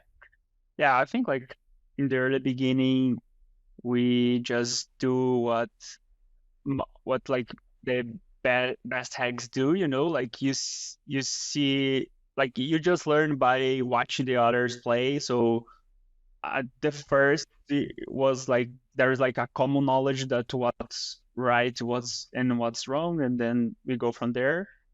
After the solver, I think my decision comes like what a solver will do. So like if solver opens that much from UTG and that much from the bottom, that's what my goals are. If he does this post flop, that's what I will do. Like we just like try to mimic a solver. But I think at some point that breaks, and is when we start to see that population plays very different from the solver. So it's like a pendulum, right? So then we start to like try to max exploit everyone, and I feel like now we are reaching a kind of equilibrium to decision making, that we know how the solver works, and we try to guess our best guess how the other guy's gonna respond, and yeah, there's our answer. Like we know what would be like the right thing to do, but we also know we also like take in consideration how the other guys play, and go from there, I guess. So that exploit, you're just going creativity and intuition for the exploit, right? Yeah, mostly. Like I don't have like I have like a framework that we learned from all this years playing, but I don't have like exactly like I saw that guy's doing that, so I for now I'm gonna do that. No, like sometimes I just felt that's the right answer with the creativity is this word that we all use very often, and in poker I think it's the mysterious, the out of the box or whatever, but I really liked the word imagination as the predecessor to creativity, because in order to be creative you have to imagine that which is not. And I thought about it, Nick and I talk hands all the time, and in my opinion, he'll tell me if I'm overstating this, but we have different starting places. He is so much more knowledgeable with regard to solves than I am. And I feel like his immediate place, it's not where he ends up, but he starts with the baseline of the correct solve. And in my brain, especially if we are on the turn or later, I go to imagination land right away and I say, would anyone play this type of combo as a check raise in this spot? I know that theoretically they should, but I think they're going to way overdo this part and underdo that part. And I'm already pretty far from the solve. And a common refrain from Nick would be something like, yeah, if they're doing that, sure. But, and basically like, let's bring it back to Earth first. And sometimes I'm saying, Earth is not necessary. This guy is not anywhere close to that. I don't even want to talk about baseline or whatnot. And, whatever. Obviously, this is not where Nick ends on the hand. He's not solver boy to the extreme. Yeah, I don't know. I feel like I am like Nick. Like I usually start in the Earth, like I always like look to the answer in my head first, and then I go from there to try to do something different. But I always rely, I feel like it's more comfortable, I would say, like have like an answer and then that I can look and modify if I feel like I should. But yeah, but probably I think everyone would benefit from like the heaven more, like the imagination more. If it was just purely heaven, yeah, I agree. But John's not always just going straight to the best place. Yeah, I'm going it straight chaos. That's my thing is like when you think about like guys who play deep stack private games that are kind of circus games, or people playing Squid Game or new iterations where the baseline really does suck or not provide you any helpful information. The people who've practiced more in chaos and start more in imagination, they kind of handle these chaotic spots a lot better, which is not the best skill set for playing online tournaments where, you're doing a lot of 30 big blind poker and it really is so much more important to have the structured parts, much. I would say this, like my answer to this, you're familiar with, and I always say is like, if you were going to build the best exploitative player in the world, they would have to know the equilibrium solves completely cold, right? Because then that's where you get all your exploits, like being aware that something in a 3-bet pot is a 50% check from a 3-better, but they're pure c-betting. If you don't know how, you're not really going to know how. I agree with the theory, but you can exploit without knowing equilibrium. You just don't know when it's an exploit or not. Yeah, and you can do it, and you'll just be worse at it than somebody that knows all the spots cold, but you'll still be good at it, right? Like if there was a baseline for these crazy, whatever, if you're working on Squid and it's deep, there's no and everything's complete chaos. But if you actually made an equilibrium for your game and you studied it, you'd be the best exploit player in that game, right? So like, what about 15 years ago, 3-betting off 18 big blinds? You don't know what equilibrium looks like. You're out of line, but it could still be absolutely printing, right? Oh yeah, I'm just saying, you wouldn't find, you'll just find more when if anyone, no one does, but if you know equilibrium cold, then that's a good roadmap to know where people are vulnerable. And then that's where you're going to get them, right? Like if you don't know where all the bluffs come from. Yeah. What's that? And I also think like knowing that give you like a framework to discuss hands, because if you just jump into calls, like you can, like, you don't have like a baseline to discuss, like, having like the how the game works as a baseline to look and to talk about and see how people deviate, give you a way to discuss with other players, I would say. Yeah. I don't want to, obviously what John's saying is right, but John and I recently discussed a hand that he played against Jesse Lonis, and then he made a river decision based on Jesse's size being kind of like fake. Then we discussed it, and then the size was real.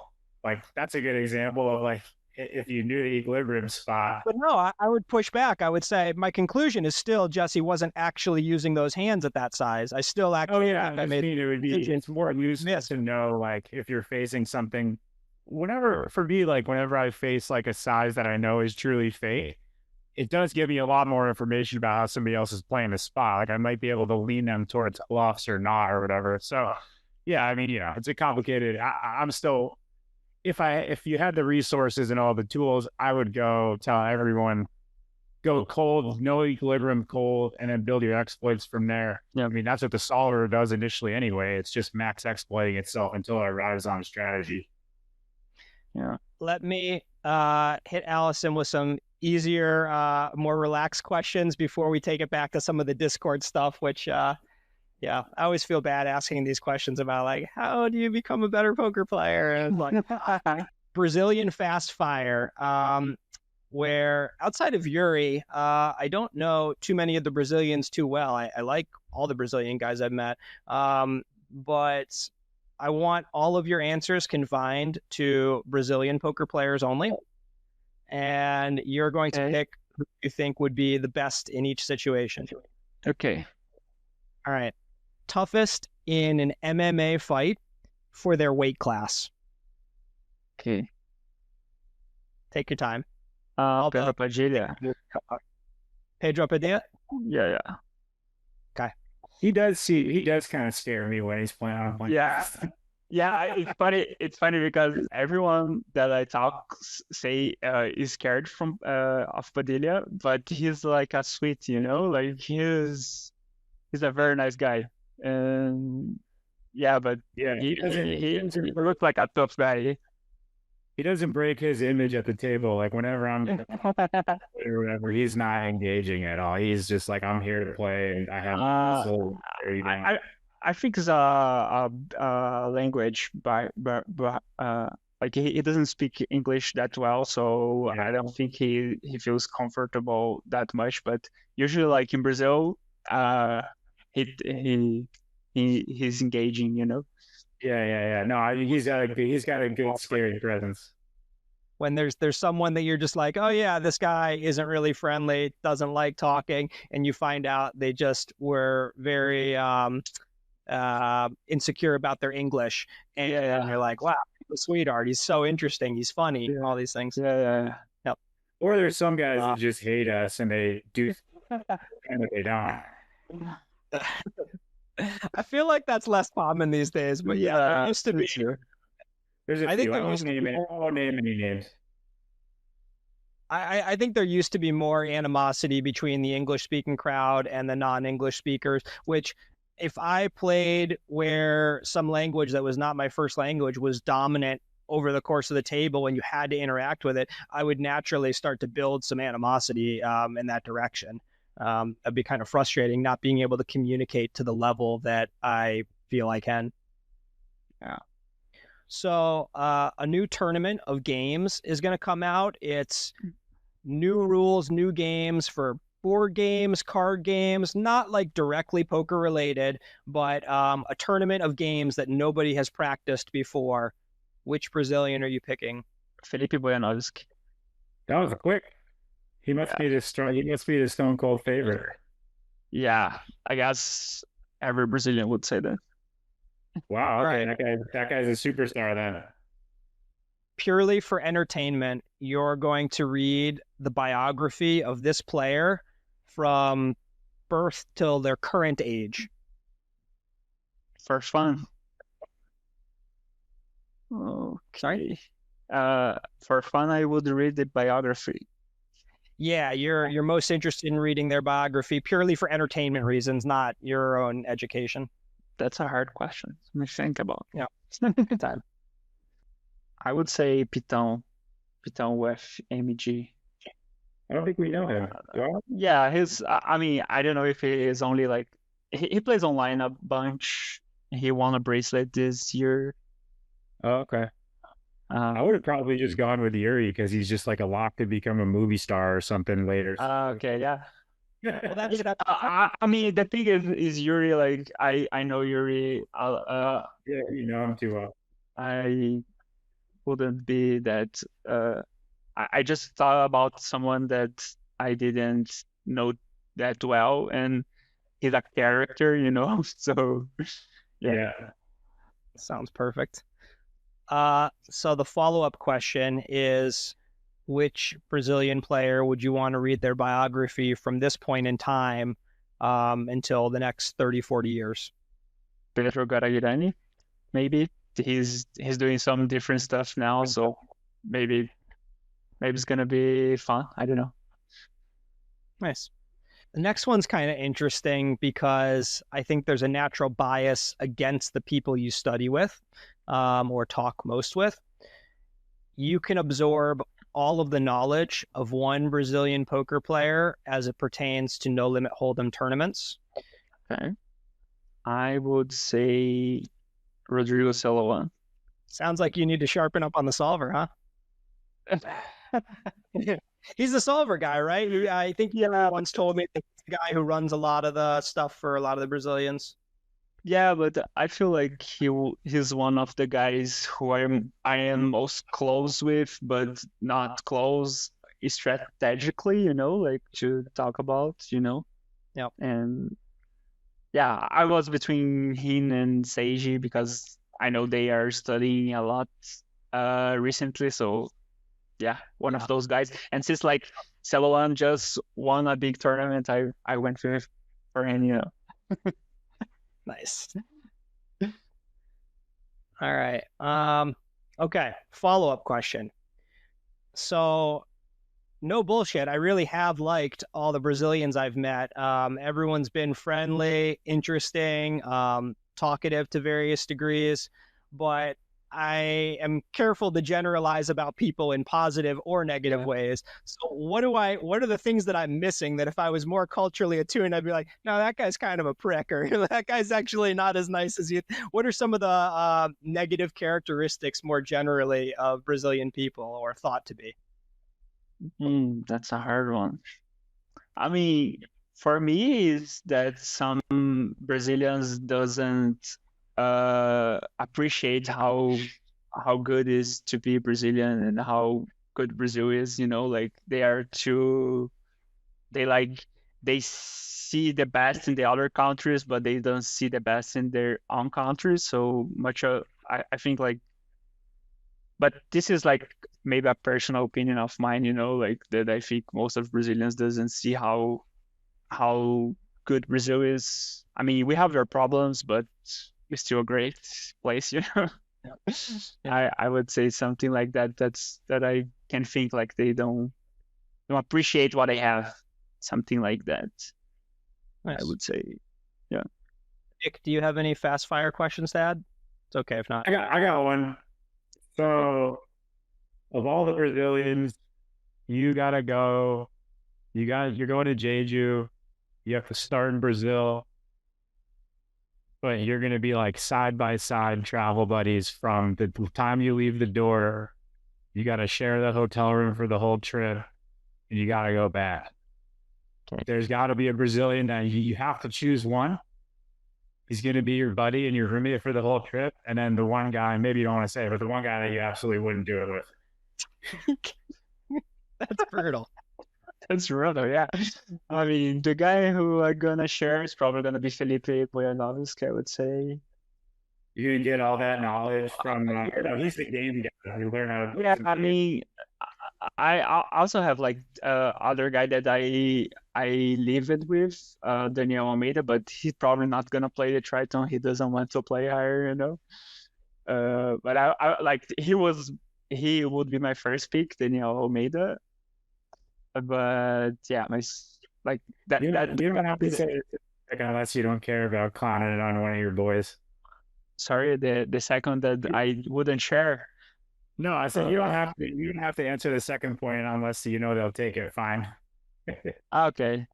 No, I mean it's just because I remember that like my first instinct was Felipe because I know he would play Triton, but if I would think of everyone, I would say like the about the guy who I wouldn't share. Yeah, there's some guys that I wouldn't share for sure. They have that. Yeah, I mean, I think I am a guy that I don't like to share rooms, because I like to wake up kind of early. I have like my things, so But from the well-known Brazilians, I don't have like any experience, I would say. Yeah. No, it sounds like there's not even any terrible roommates in Brazil. That's No, I mean, I have, but I can't think of the well-known Brazilian guys. I remember very well the turning point for Nick. We used to, share a room all the time. It was completely normal. If given the choice, I think we would have probably preferred to share a room than to be solo. That's absolutely not the case today, but I can really demarcate it for Nick where like there was a moment he's on a trip with a friend of ours and he's just like, I can't take this anymore. It's 1 a.m. and he's just listening to South Park, laughing his ass off while I'm trying to sleep. I can't take it. I mean, we're getting old now. I mean, back in the day, you know where the WSOP used to be. Obviously, you went there at the Rio. John and I lived in one of those Rio rooms together for like 6 weeks. The police came and they were like, hey, it's a law. You have to move rooms. So we've definitely been through the roommate game. But yeah, absolutely not. I would not do it for any amount of money with anyone at a poker trip these days. I think it's impossible to share rooms. I think it's like unbelievable that anyone, that's what I was going to ask you. I was like, do you even think, you could do it? Like to share a room. I don't think so anymore. It's definitely not in a Triton where all you have to do is sleep. Like, Yeah, for me it's very hard to share rooms these days, except with my girlfriend. Like, I usually go by myself. yeah, hopefully it's still fine with her. Yeah. Back to some Discord questions. Let me see. Okay.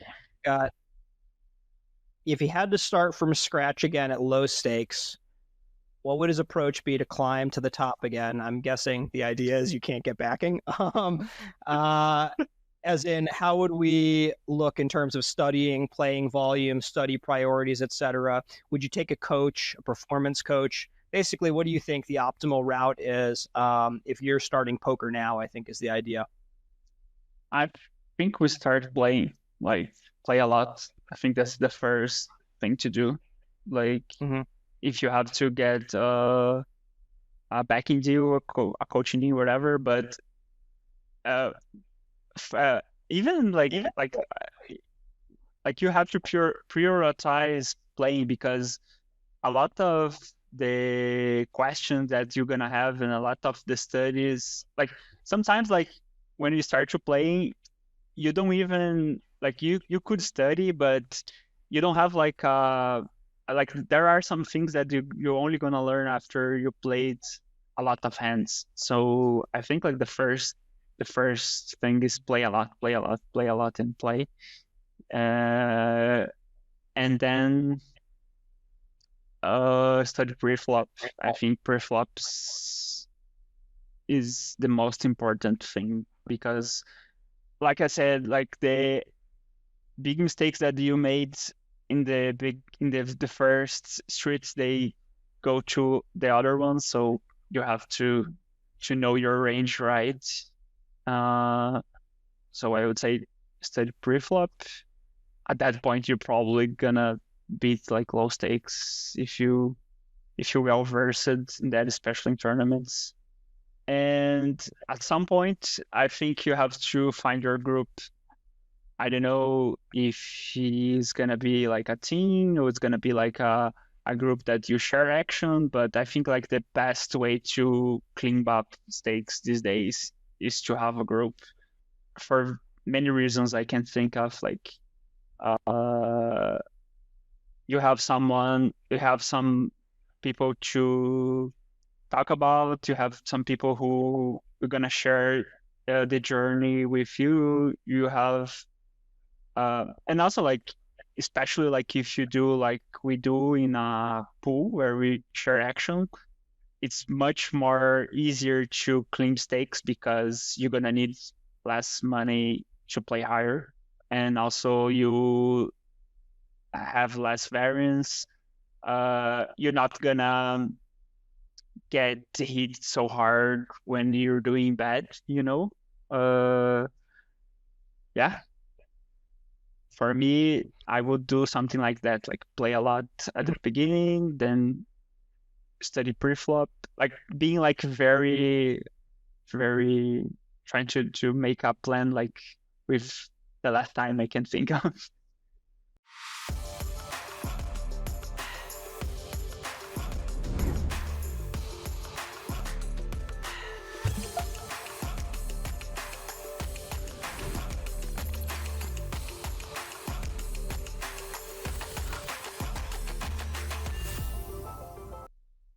Yeah. So something that I think about a lot is this gulf between the top players in the world and what, let's say, the most intelligent people in the world. I think if you take the top 100 poker players in the world, you've got a very intelligent group, but I don't think most people in that group are 1 in 20,000 specimens for intelligence. But at the same time, intelligence is a very broad thing. So it's what are these identifying markers really? I think you have to have, some intellect, a lot of hard work ethic. But when you go back to that first step, which is playing a lot, you've got so many people who, through 5,000 hours of playing poker, are nowhere near where someone else is who's just played for 600 hours.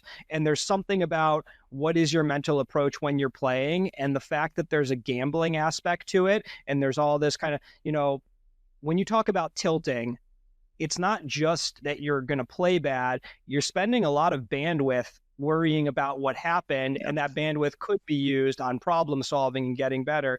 And I look at all the different, games and sports I've played in my life, and the ones I've taken seriously and the ones I haven't.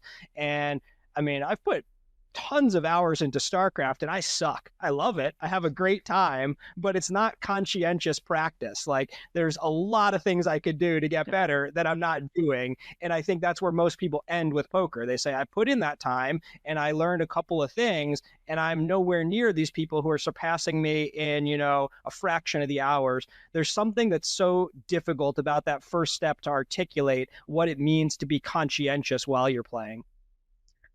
I think you have to enjoy playing. That's the thing. Because maybe not enjoy it too much. Well, then you play every hand and you do whatever you want rather than seek out what is maybe optimal.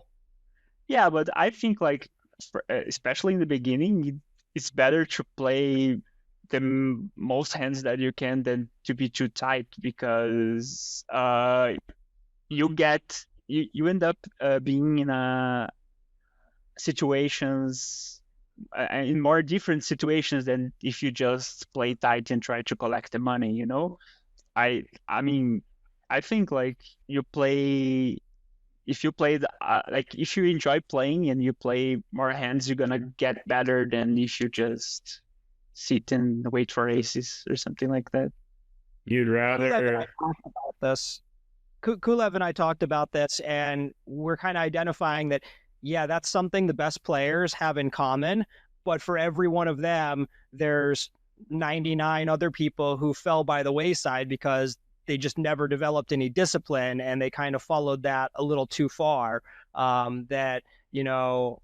Basically, one of the things I always think is a big challenge for the guys who play private cash games is playing the part of a fish without actually becoming the fish. They're meant to play a lot of hands and all of this, but then all of a sudden they're just doing it because they want to, but they're rationalizing everything with, I'm good action. Yeah. It's every street. I'm calling here so I can get information, but you just become a station and you never lose it. It's so difficult to kind of not become that which you were studying. Yeah, that's true. I can see that. It's always a fine line, because you don't want to be the guy who is not giving action, but also there are some point that you just become a loser in the game if you keep doing that. So yeah, there's such a survivorship bias, because all those guys who burned out or lost their bankroll and did something else, you don't see them, but you see all these Fedors, Bonomo's, whoever, Adamo, who absolutely crushed it. And you're like, yeah, they're doing some crazy shit. And so clearly that is a pathway to winning. There's not many people who are like, he just knitted his way to the top. But at the same time, we don't really talk about the corpses who never got there. Yeah, that's true. From a development standpoint, it comes down to I'd always rather tame a wild horse than to train a donkey. I want the crazy guy. I want the guy that's in there being a whale, but he's playing a million hands. Teach him how to dial it back a little bit. That's the best student. You got somebody that's just inherently tight. That's not going to work. I was grading a hand the other day for like a GTO LAB coaching video where I said, submit your hands, I'll analyze them and then grade them.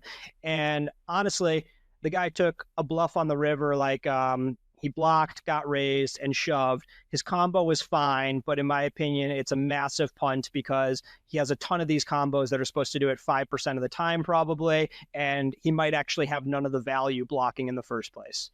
So I was like, from that perspective, it's terrible, but I admire what you're doing and you're on the path to be a great player. Like every great player made this mistake countless times on the way to it. So D+, but keep going.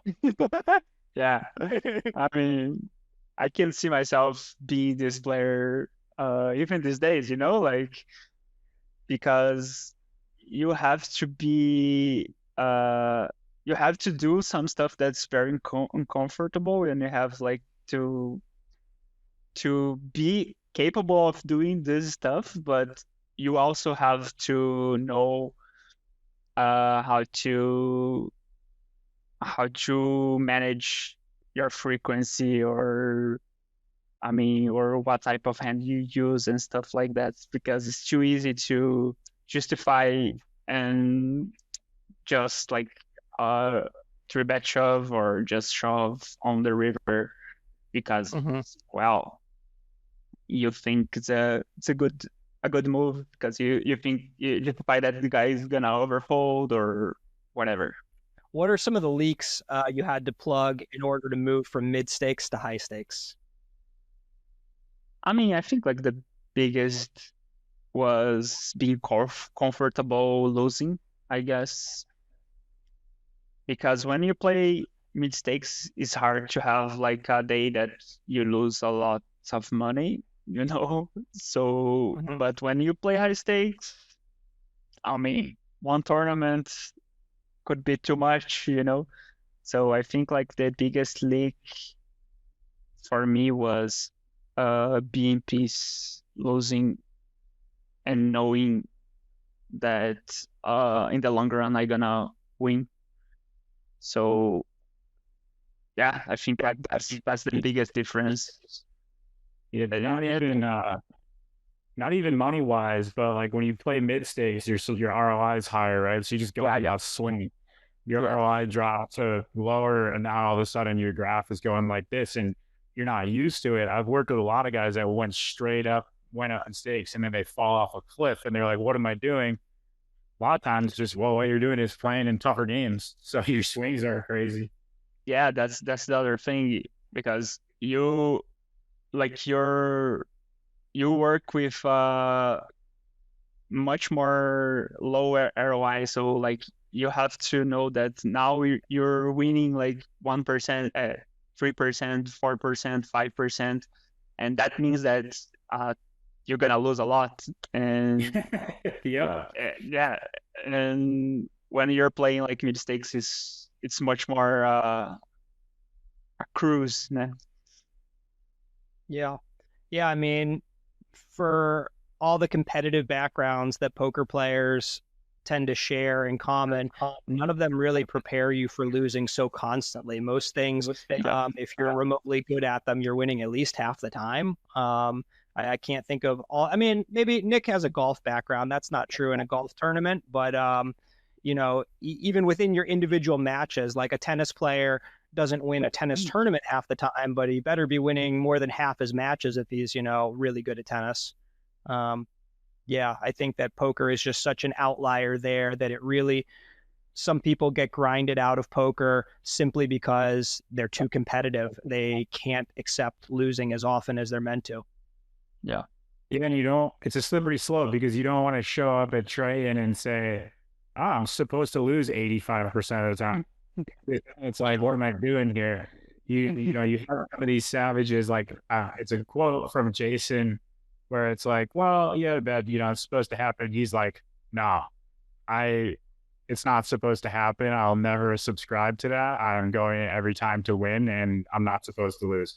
And it's like, yeah, I'd probably rather be that guy than just tell myself, all right, look, see what happens. That's true. The paradox of irrationality, like, there's some sweet spot where, you're meant to flicker back and forth between being irrationally confident and now rational and a clear-eyed decision maker. And I would say one thing about those guys, though, like if you think about Adrian, Makita, and Jason, like huge winners, they do have that approach where they're just like, I'm not going to be wrong on any decision and I'm just going to win today. Whereas sometimes if I'm at my worst, I'm like, I have a call. He's not bluffing, but I have a call. So like, it's not say there is that's good. Yeah. Yeah, I like to be like hoping for the best, but if the worst happen. It's a long, sad plane ride home. Especially for me, right? Yeah, that's what I mean. How do you approach game selection in MTTs? What would be a few things you like to keep at the top of your mind while playing or before starting a session to maximize successful decision making? I mean, you need to play tournaments that recreations are in. That's it. Heard it here first, folks. I mean, that's the thing, you have to play a tournament and know where the money comes from. If there's no recreation there, you shouldn't play. I know that sometimes I am in a tournament that maybe doesn't have recreation, but usually I think like that's the number one thing. And you put your time in enough. You put your time in enough tournaments where there's a lot of recreationals. Now you can afford to play a few top ones. Yeah. But yeah, like I think that's the first one, and the second one is like prioritize good structures. I think because they're gonna make you win more money, basically. So yeah, that's the two off the top of my head things that I would say about game selection, and also avoid fast, tough structures, which is all I play. Good. Yeah. Well, I mean, I didn't felt like a Triton was that fast, to be honest. It depends. I think the bigger ones are a little bit better, and the smaller ones are pretty rough. You play a side like 30K, you got average 16 BBs later. That's a quick one. Yeah, maybe I didn't. Where do you fall on physical health as it relates to optimal play? Do you think that these days it's overrated, still underrated? What are kind of the more important aspects? It's hard to know if it's overrated, underrated, because I feel like it's overrated in a way that how much people talk about, but underrated on how much people do stuff, I think like at least being I mean, it for me is like pretty obviously that if you have to take care of your sleep and of your body to play good poker for many days, I mean, I think there's no way around it. And also like for many years, because it's a game that you spend most of the time sitting, even if you only play online, or even like if you have like a desk that you can play not sitting, but still like it takes so much of your body that you have to take care at least like the bare minimum, you know. So yeah, that's I would say like it's underrated in how much people talk about, but overrated in how much people talk about, and underrated in how much people actually do, I would say. I like that answer. On a poker trip, sleep is number one, right? Yeah, for sure. I mean, Not hard workout. yeah, I think like prioritize. I mean, for me, like being relaxed, playing is being relaxed and being well rested is better than if I study, I don't know, like 40 hours more of poker, you know. Yeah. And also, like I think at some point at your career, like it's better to prioritize sleep than study. You know, like if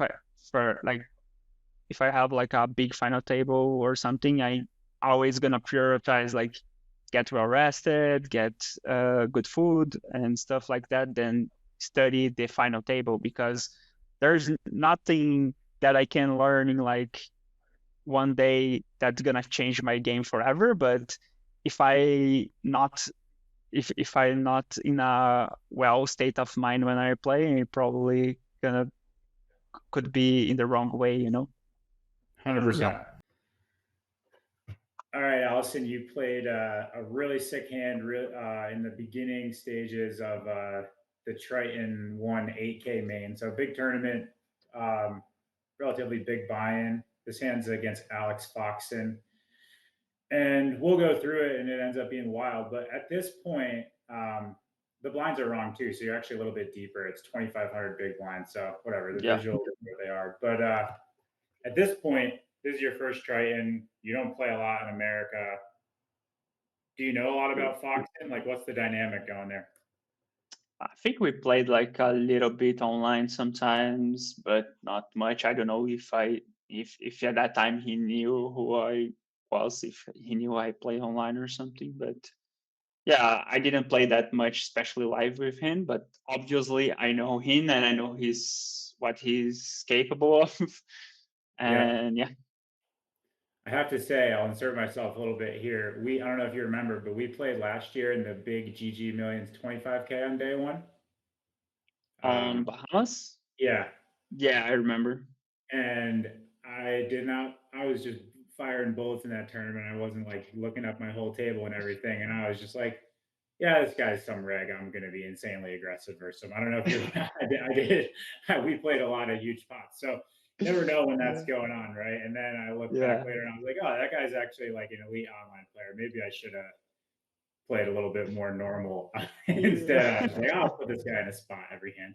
So I don't know if you had any idea if that might be the case, you know, playing against somebody new. But you open, he 3-bets, standard call here, right? And then I guess, you know, the way this hand plays out, what are you thinking about? You're just treating his 3-bet range like it's normal, or you're aware that maybe sometimes he goes after people with a little bit of a wider 3-bet range, even this deep?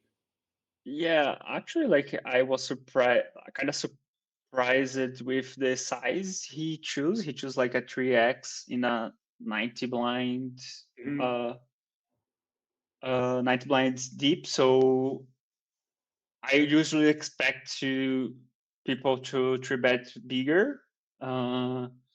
So I was thinking about more like a linear range when he doesn't do like that big, you know. But yeah, like my like obviously he's gonna have the bluffs, but I was thinking about a more like a linear range than like a polarized 3-bet range, I would say. Yeah. So when you see someone use a smaller size that might be standard, do you automatically just think they're going linear on me and adding all this like suited broadways, you know, some more suited, maybe even some more king queen off and stuff like that? Is that kind of where you're at here? Yeah. So he c-bets, you know, whatever it's standard. That's going to be he could just go 40 or whatever. I don't know if you read too much into the c-bet or you just think he's kind of... Yeah, I think like this board, he should go bet bigger check in theory, I would say. Like Right. bet, I don't know, like 50% or 60%, whatever, what he chooses. But I would say like should have like a checking range. And when he bets big. If he chooses one size, right? So when he bets like this, that's like 1/3. What I read of is, or he is splitting his range into sizes, like one size is big and one size is small, or he just betting almost everything with a small sizing. So it's very difficult to know what someone is up to, even in a relatively common spot where you're just in a 3-bet pot. Difficult to know if he thinks he's getting under check raise, he's range betting, if he's splitting and he's playing an exploitative style where he's going to have, hands that don't mind getting floated in his small size and really nutted hands, and then he's going to play tens, jacks, queens for a big size, and then some of his lower equity bluffs, like a king 7 suited for a big size, right? So that's how I see that spot where I'm like, I don't really know, but all the information I have right now is that he 3-bet me small pre-flop and he bet small on the flop, and that's what you're working with, right? Yeah, exactly. So now you make a reaction to that and you check raise, and is it all based on just kind of the stuff we talked about, where you make this small raise? And would you do this versus, if he had made it 22,000 and bet 40% pot or 50, you're not check raising as often as this, right? No, probably not. Probably not even check raising. Maybe mixing folding, to be honest. If he plays like a more polarized strategy pre-flop and a more polarized strategy on the flop, but when he 3-bet me small and bet small, feels like that I just say, like, or he's splitting his range, so he's gonna be like kind of vulnerable against check raises, or he's just using all the hands he has. So I then like a hand like a force became like more like check raise, a candidate to check raise than any other situation. So I wouldn't like check raise 100% the force, but I would check raise time to time for sure, and that was one of the times. And you're just building information based on the player you're playing. You don't know too much, but you're reading into bet sizing, which is always really smart to do when you're playing live poker, right? Yeah. Now we get interesting play where I would say, you don't face this first many players.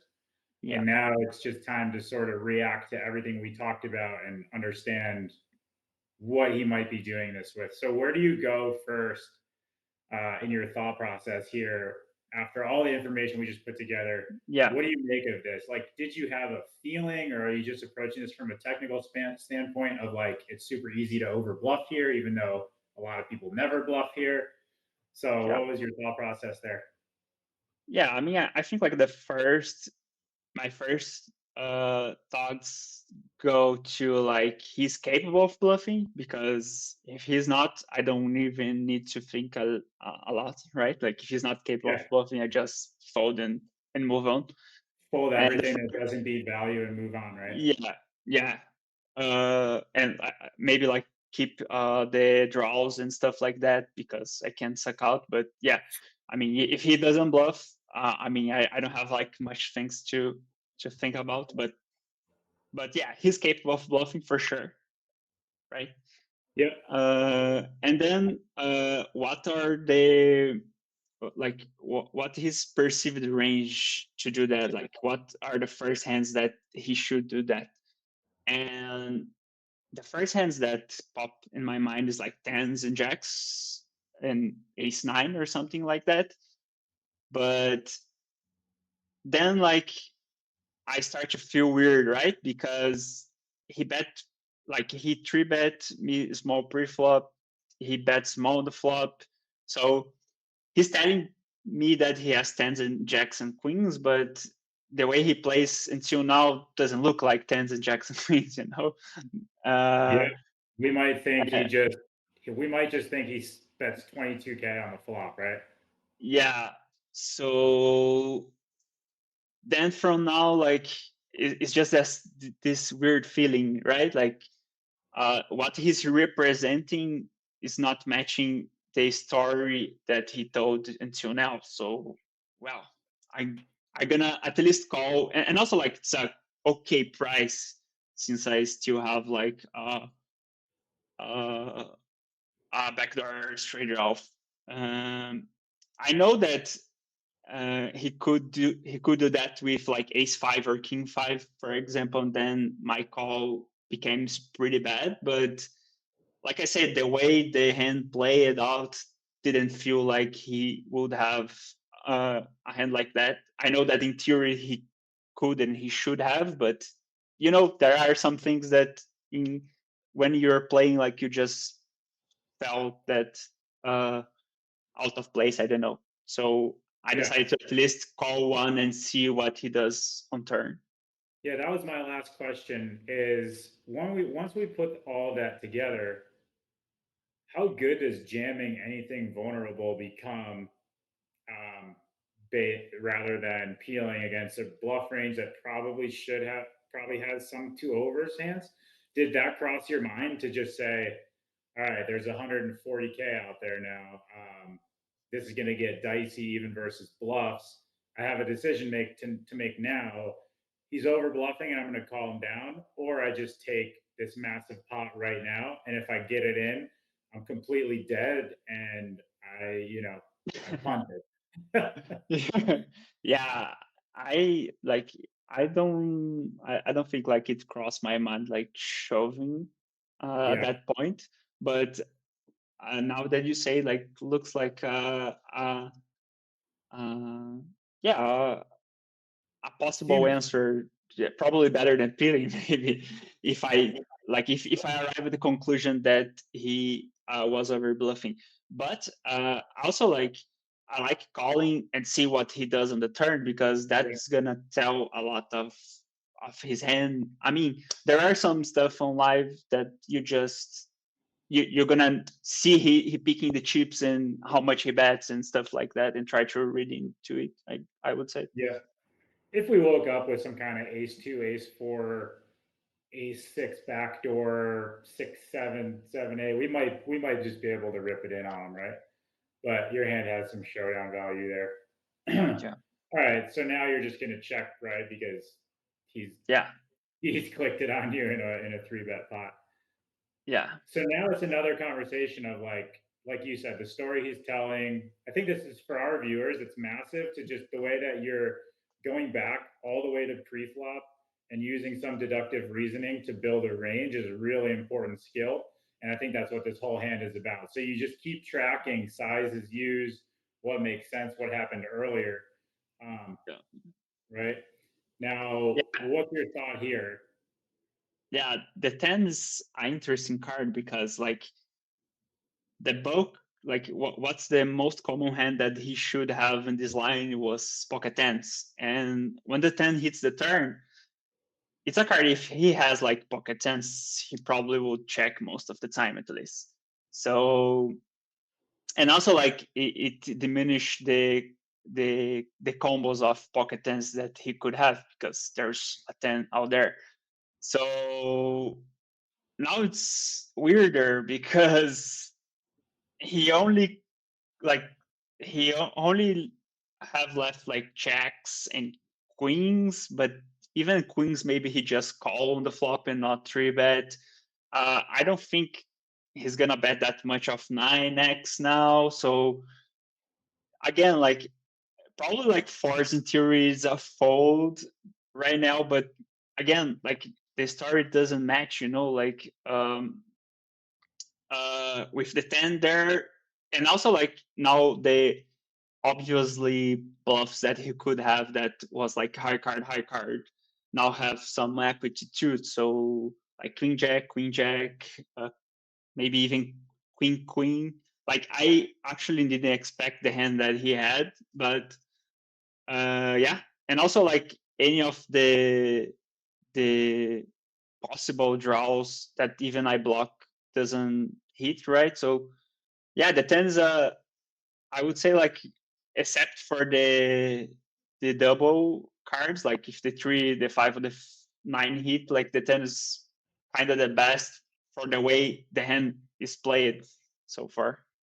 Do you think that if he turns his card with a king, queen, queen, jack, or king, jack bluff, or a very frisky jack 8 of hearts, that at this SPR, he would have just ripped those? Or is he going for bet call? Is he going for bet fold? To me, that's part of it, is when I think somebody's bluffing with some of those high cards, now they use a quarter here and put their equity in a difficult spot. That's a thought that comes to me here, is like, yeah, it goes both ways. It's like his combos of tens are removed, obviously, and now his value range is getting narrow.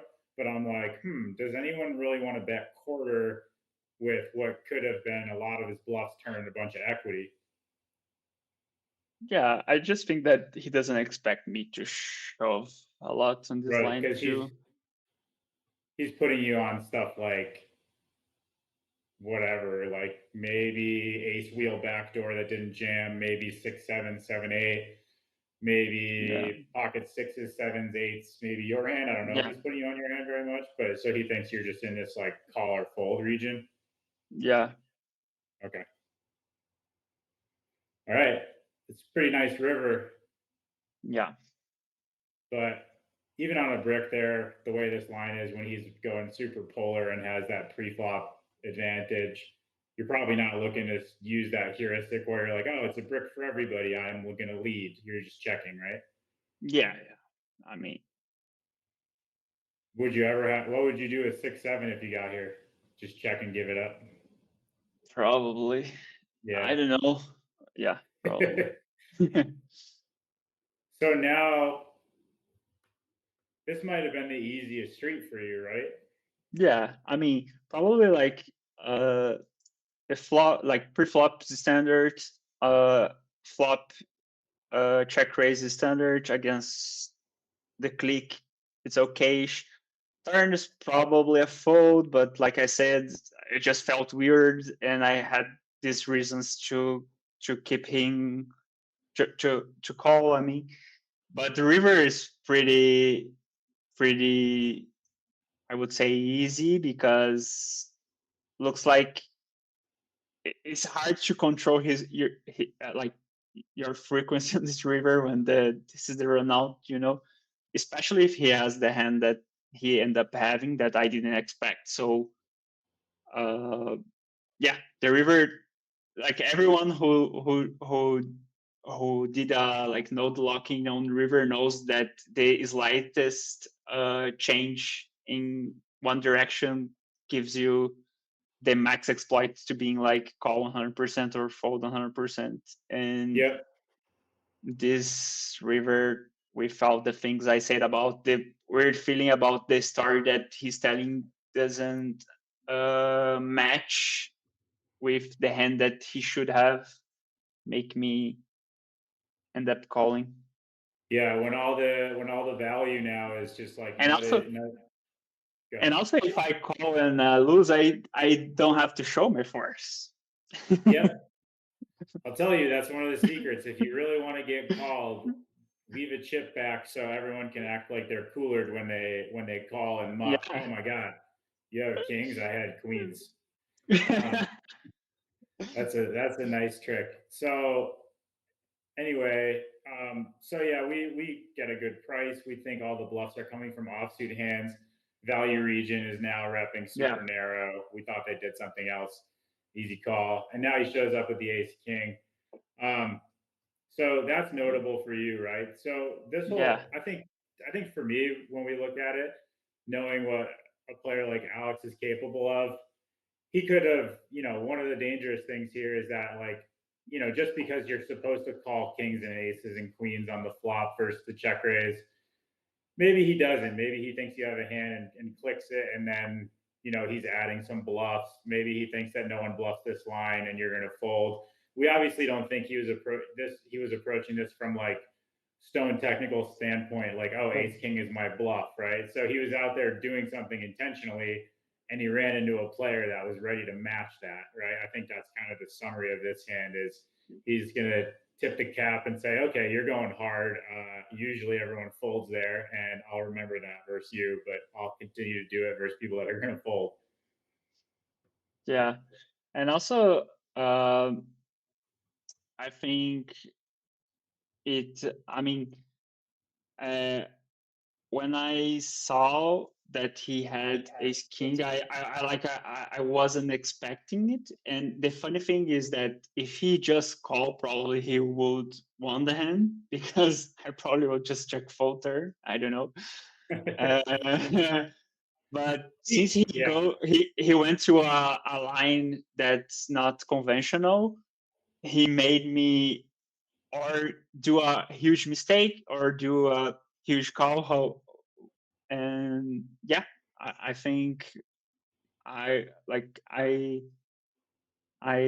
it. I mean, I was like, I wasn't expect that. So probably he was matching with his aces and kings. So probably he doesn't like 3-bet the tens and jacks. And probably he 3-bets like aces and kings. That's why it's a beautiful game, right? Yeah.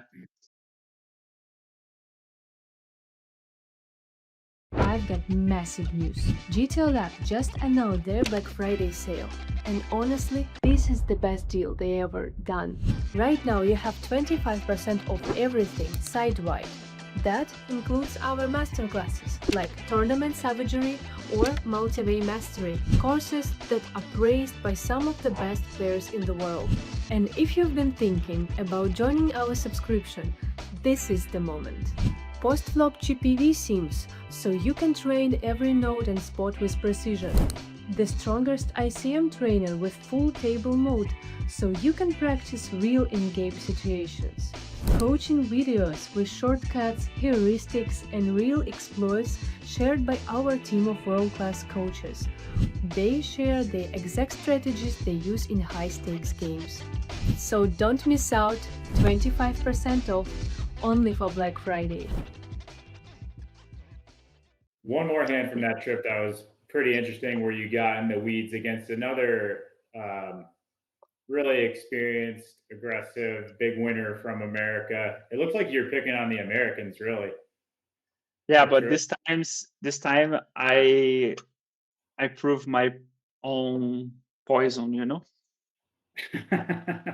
This time America won. Yeah. So okay, so you're 15 left. I have 13 blinds. 13. Okay, I don't know. Yeah. Okay, so I didn't know what was consumed. So 13 blinds. So Bryn, huge stack. You mentioned, when we've talked before about studying these, these ICM spots where you're not at a final table, you're not on a bubble, you're in the money.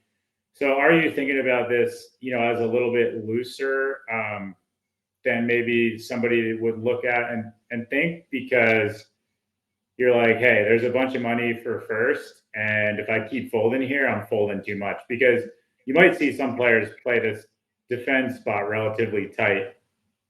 Yeah.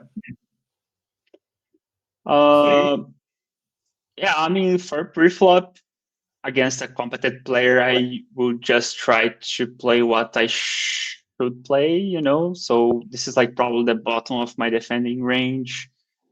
I probably gonna defend like the pip in the 8s, and also defend and fold like the worst suited, like 8-3 suited, 7 deuce suited.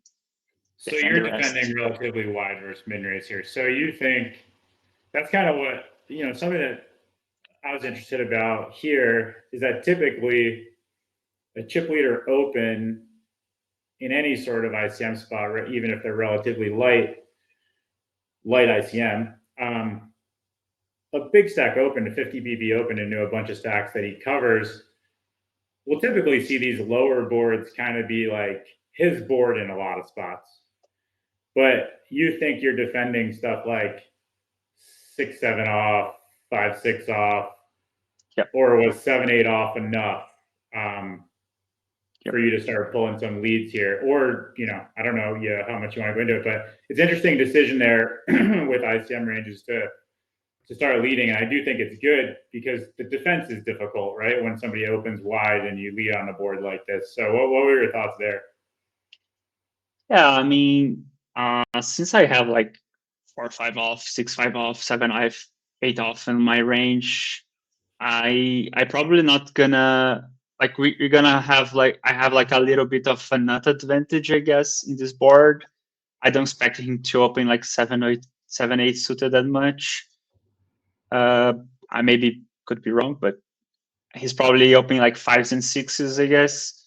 So we are probably like tied in equity, I would say, but I have like a little bit of nut advantage with those 2 pairs and straights that he doesn't have. Like I'm gonna have like these 3 suited, 7-3 suited.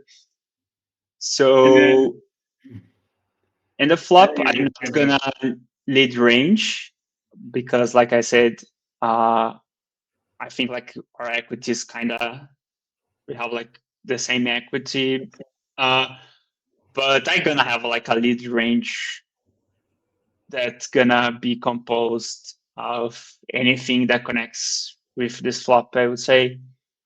I'm not gonna get into how do I do that, but in this, like what I can say is that I'm not gonna lead range, but I'm gonna have a leading range in this spot. I end up leading this hand. Yeah, and then I would say some of your harder to find bluffs could just be something like Queen of Clubs 10 or whatever, right? Like not actual connectivity, but a front door flush card, which could be a problem for his call down if you're belaying your range like that, right? Yeah, I for sure gonna lead some Queen clubs, King clubs. Yeah, for sure. Yeah, you're gonna need. I'm gonna have like a little bit of everything. I would say like I'm pretty confident that I'm gonna have like a little bit of everything in my range, except for like King Queen. I would say actually Queen Queen is the only hand that I can think that I'm probably gonna check on this type of board, because like most of the aces I'm gonna shove pre-flop, and the other aces that I have has some connectivity, like ace deuce, ace 3, ace 7. So those I would lead some time to time too. Okay, cool. And you're just going small here, right? You're just trying to fold out his worst offsuit stuff and yeah, a little bit of eke out a little bit of spin value. Yeah, I just want to make him fold like I don't know, like 10-9 with no backdoor, or 10 jack with no backdoor, and the queen 10 without clubs, something like that. Maybe expect the population to maybe not punish this by raising with nothing enough. Yeah, I don't expect. I mean, not. I don't know about Bryn because he's pretty creative and pretty sticky, but in population, yes, I don't expect be punished by this lead a lot. Yeah. So how do you? Some quick thoughts on the turn. Where's the for thought process wise? Like, where's the first thing? Where do you go first? Are you thinking about your range first, or what did he call with? What am I targeting? Type stuff. Did you give us like a quick breakdown of your thought process? I mean, I think like the first thing that I think is this card is good for me or for him, you know? Yeah. And it's obviously good for me because most of his range that didn't raise the flop is like high card hands. So every time the turn is not 10 plus, it's good for me. Mm-hmm. So what that means that I probably should have a continuing betting range, right? Like a leading range yet. I don't know if I should split my range between shove and lead, but since like the turn is a 4, I like having a small bet again. Yeah. And again, I'm not gonna bet all my hands that arrive at this turn that I lead in the flop, but I will keep betting some bluffs and some values. And especially like the 6x region, I would keep betting because I want protection, I want something value, and yeah. Yeah, and you're gonna have some really nutty hands still that don't warrant a shove, right? So it's not like you're gonna want to shove a bunch when you can just bet a 5 again, you can bet a nutty hands again. Yeah. You have some draws. The red queen 8 seems like a natural one to put money in with sometimes. Yeah. Now the river, the logic goes again. This card's good for me or good for him. And again, I think this is the best card that I can have, except the ones that I make a straight, because at this point, for me, it was like hard to find bluffs because I don't have like 7 deuce suited, 8 deuce suited. Those are false pre-flop. So I'm not gonna bluff like a ace high or a king high. So I have only like 10-8, jack 8, and queen 8, and jack 7, 10-7, queen 7. And because like the 9 completed like the 9-7, the 9-8. And this river actually is the one that I just went full because with that hand, because I don't want to have like clubs in my hands for obvious reasons. So anything that arrives at this river, like being that in the previous streets, I didn't go with all my combos, right? Like I mixed on the flop, I mixed on the turn. When I arrived at this river without club, I think it's very hard to not pull the trigger. I don't know about if I should always go all in. I think I should split between bet small and shove. Looking at the hand now, but at that time, I just thought about shoving. I didn't consider betting small, but looking now, I think like I should split between like bet small with something value with like the 6, the 5. Like I can shove the 6 for sure, especially because I think like Bryn is kind of sticky, and that's the thing. Like my read at that time is that he would have more hands that he should at the spot, but that's the beauty of poker, right? Like I played like I was seeing his hand, but I didn't expect to get called by king high. Yeah, you make a good point for people that aren't really familiar with, randomizing decisions. You're saying basically, as long as you're controlled, the way you would be over bluffing here is if you just look down at your hand and you said, okay, I'm going to lead the flop every time. And you see the 4 and you're like, that's good for me. I'm going to lead the turn every time. Now I'm all in with every 8, right? But you're saying, yeah, if you're controlled, then you have a bluff candidate and you used it.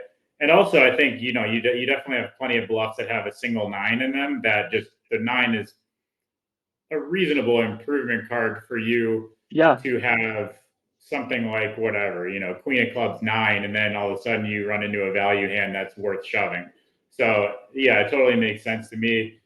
And now the sensei, Bryn Kenney, yeah, you usually don't bluff guys that wear a kimono to the table, but that's something that you'll learn from your future Triton. But he takes out the samurai sword here and just kind of chops you up. And yeah, he could muck it, but from my initial view here, he calls. You did make him think. Yeah, I mean, that's the thing. Would you agree? Call muck, you muck, and then Bryn shows the king 10. He could have slid it in there and been like, "Yeah, I had king." No, I showed the queen. Oh, you showed. Yeah. I never muck. Like, I always want to know. I never muck a hand. Oh, really? If people don't know what I'm bluffing with, and if they call me, I'm like, whatever they call. I'm a big bluff guy. I prefer know the hand that I get called than muck. But yeah, that's the thing. Like I was expecting some like ace high calls, right? Like because like I think like his hand is not call on the turn in theory. Like the turn is a fold, and the river, that hand shouldn't even be there, I guess. But that's the beauty of poker, right? If you like, it's the same like I did with Alex, he did with me, right? Like he arrived at a node on the turn that he probably should fold, but he called.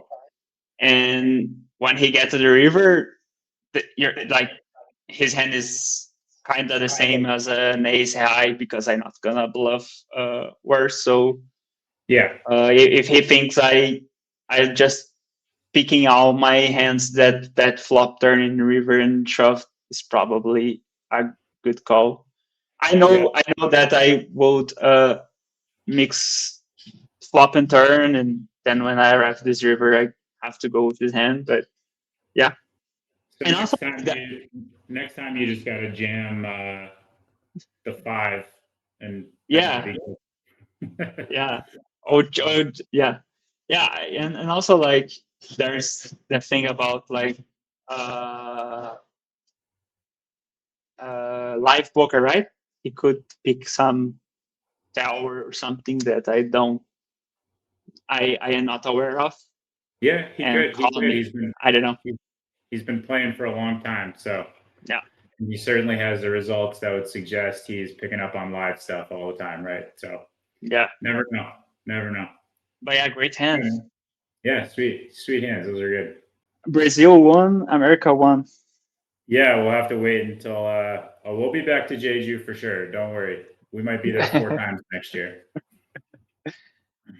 All right, dude. It's a final part of the podcast.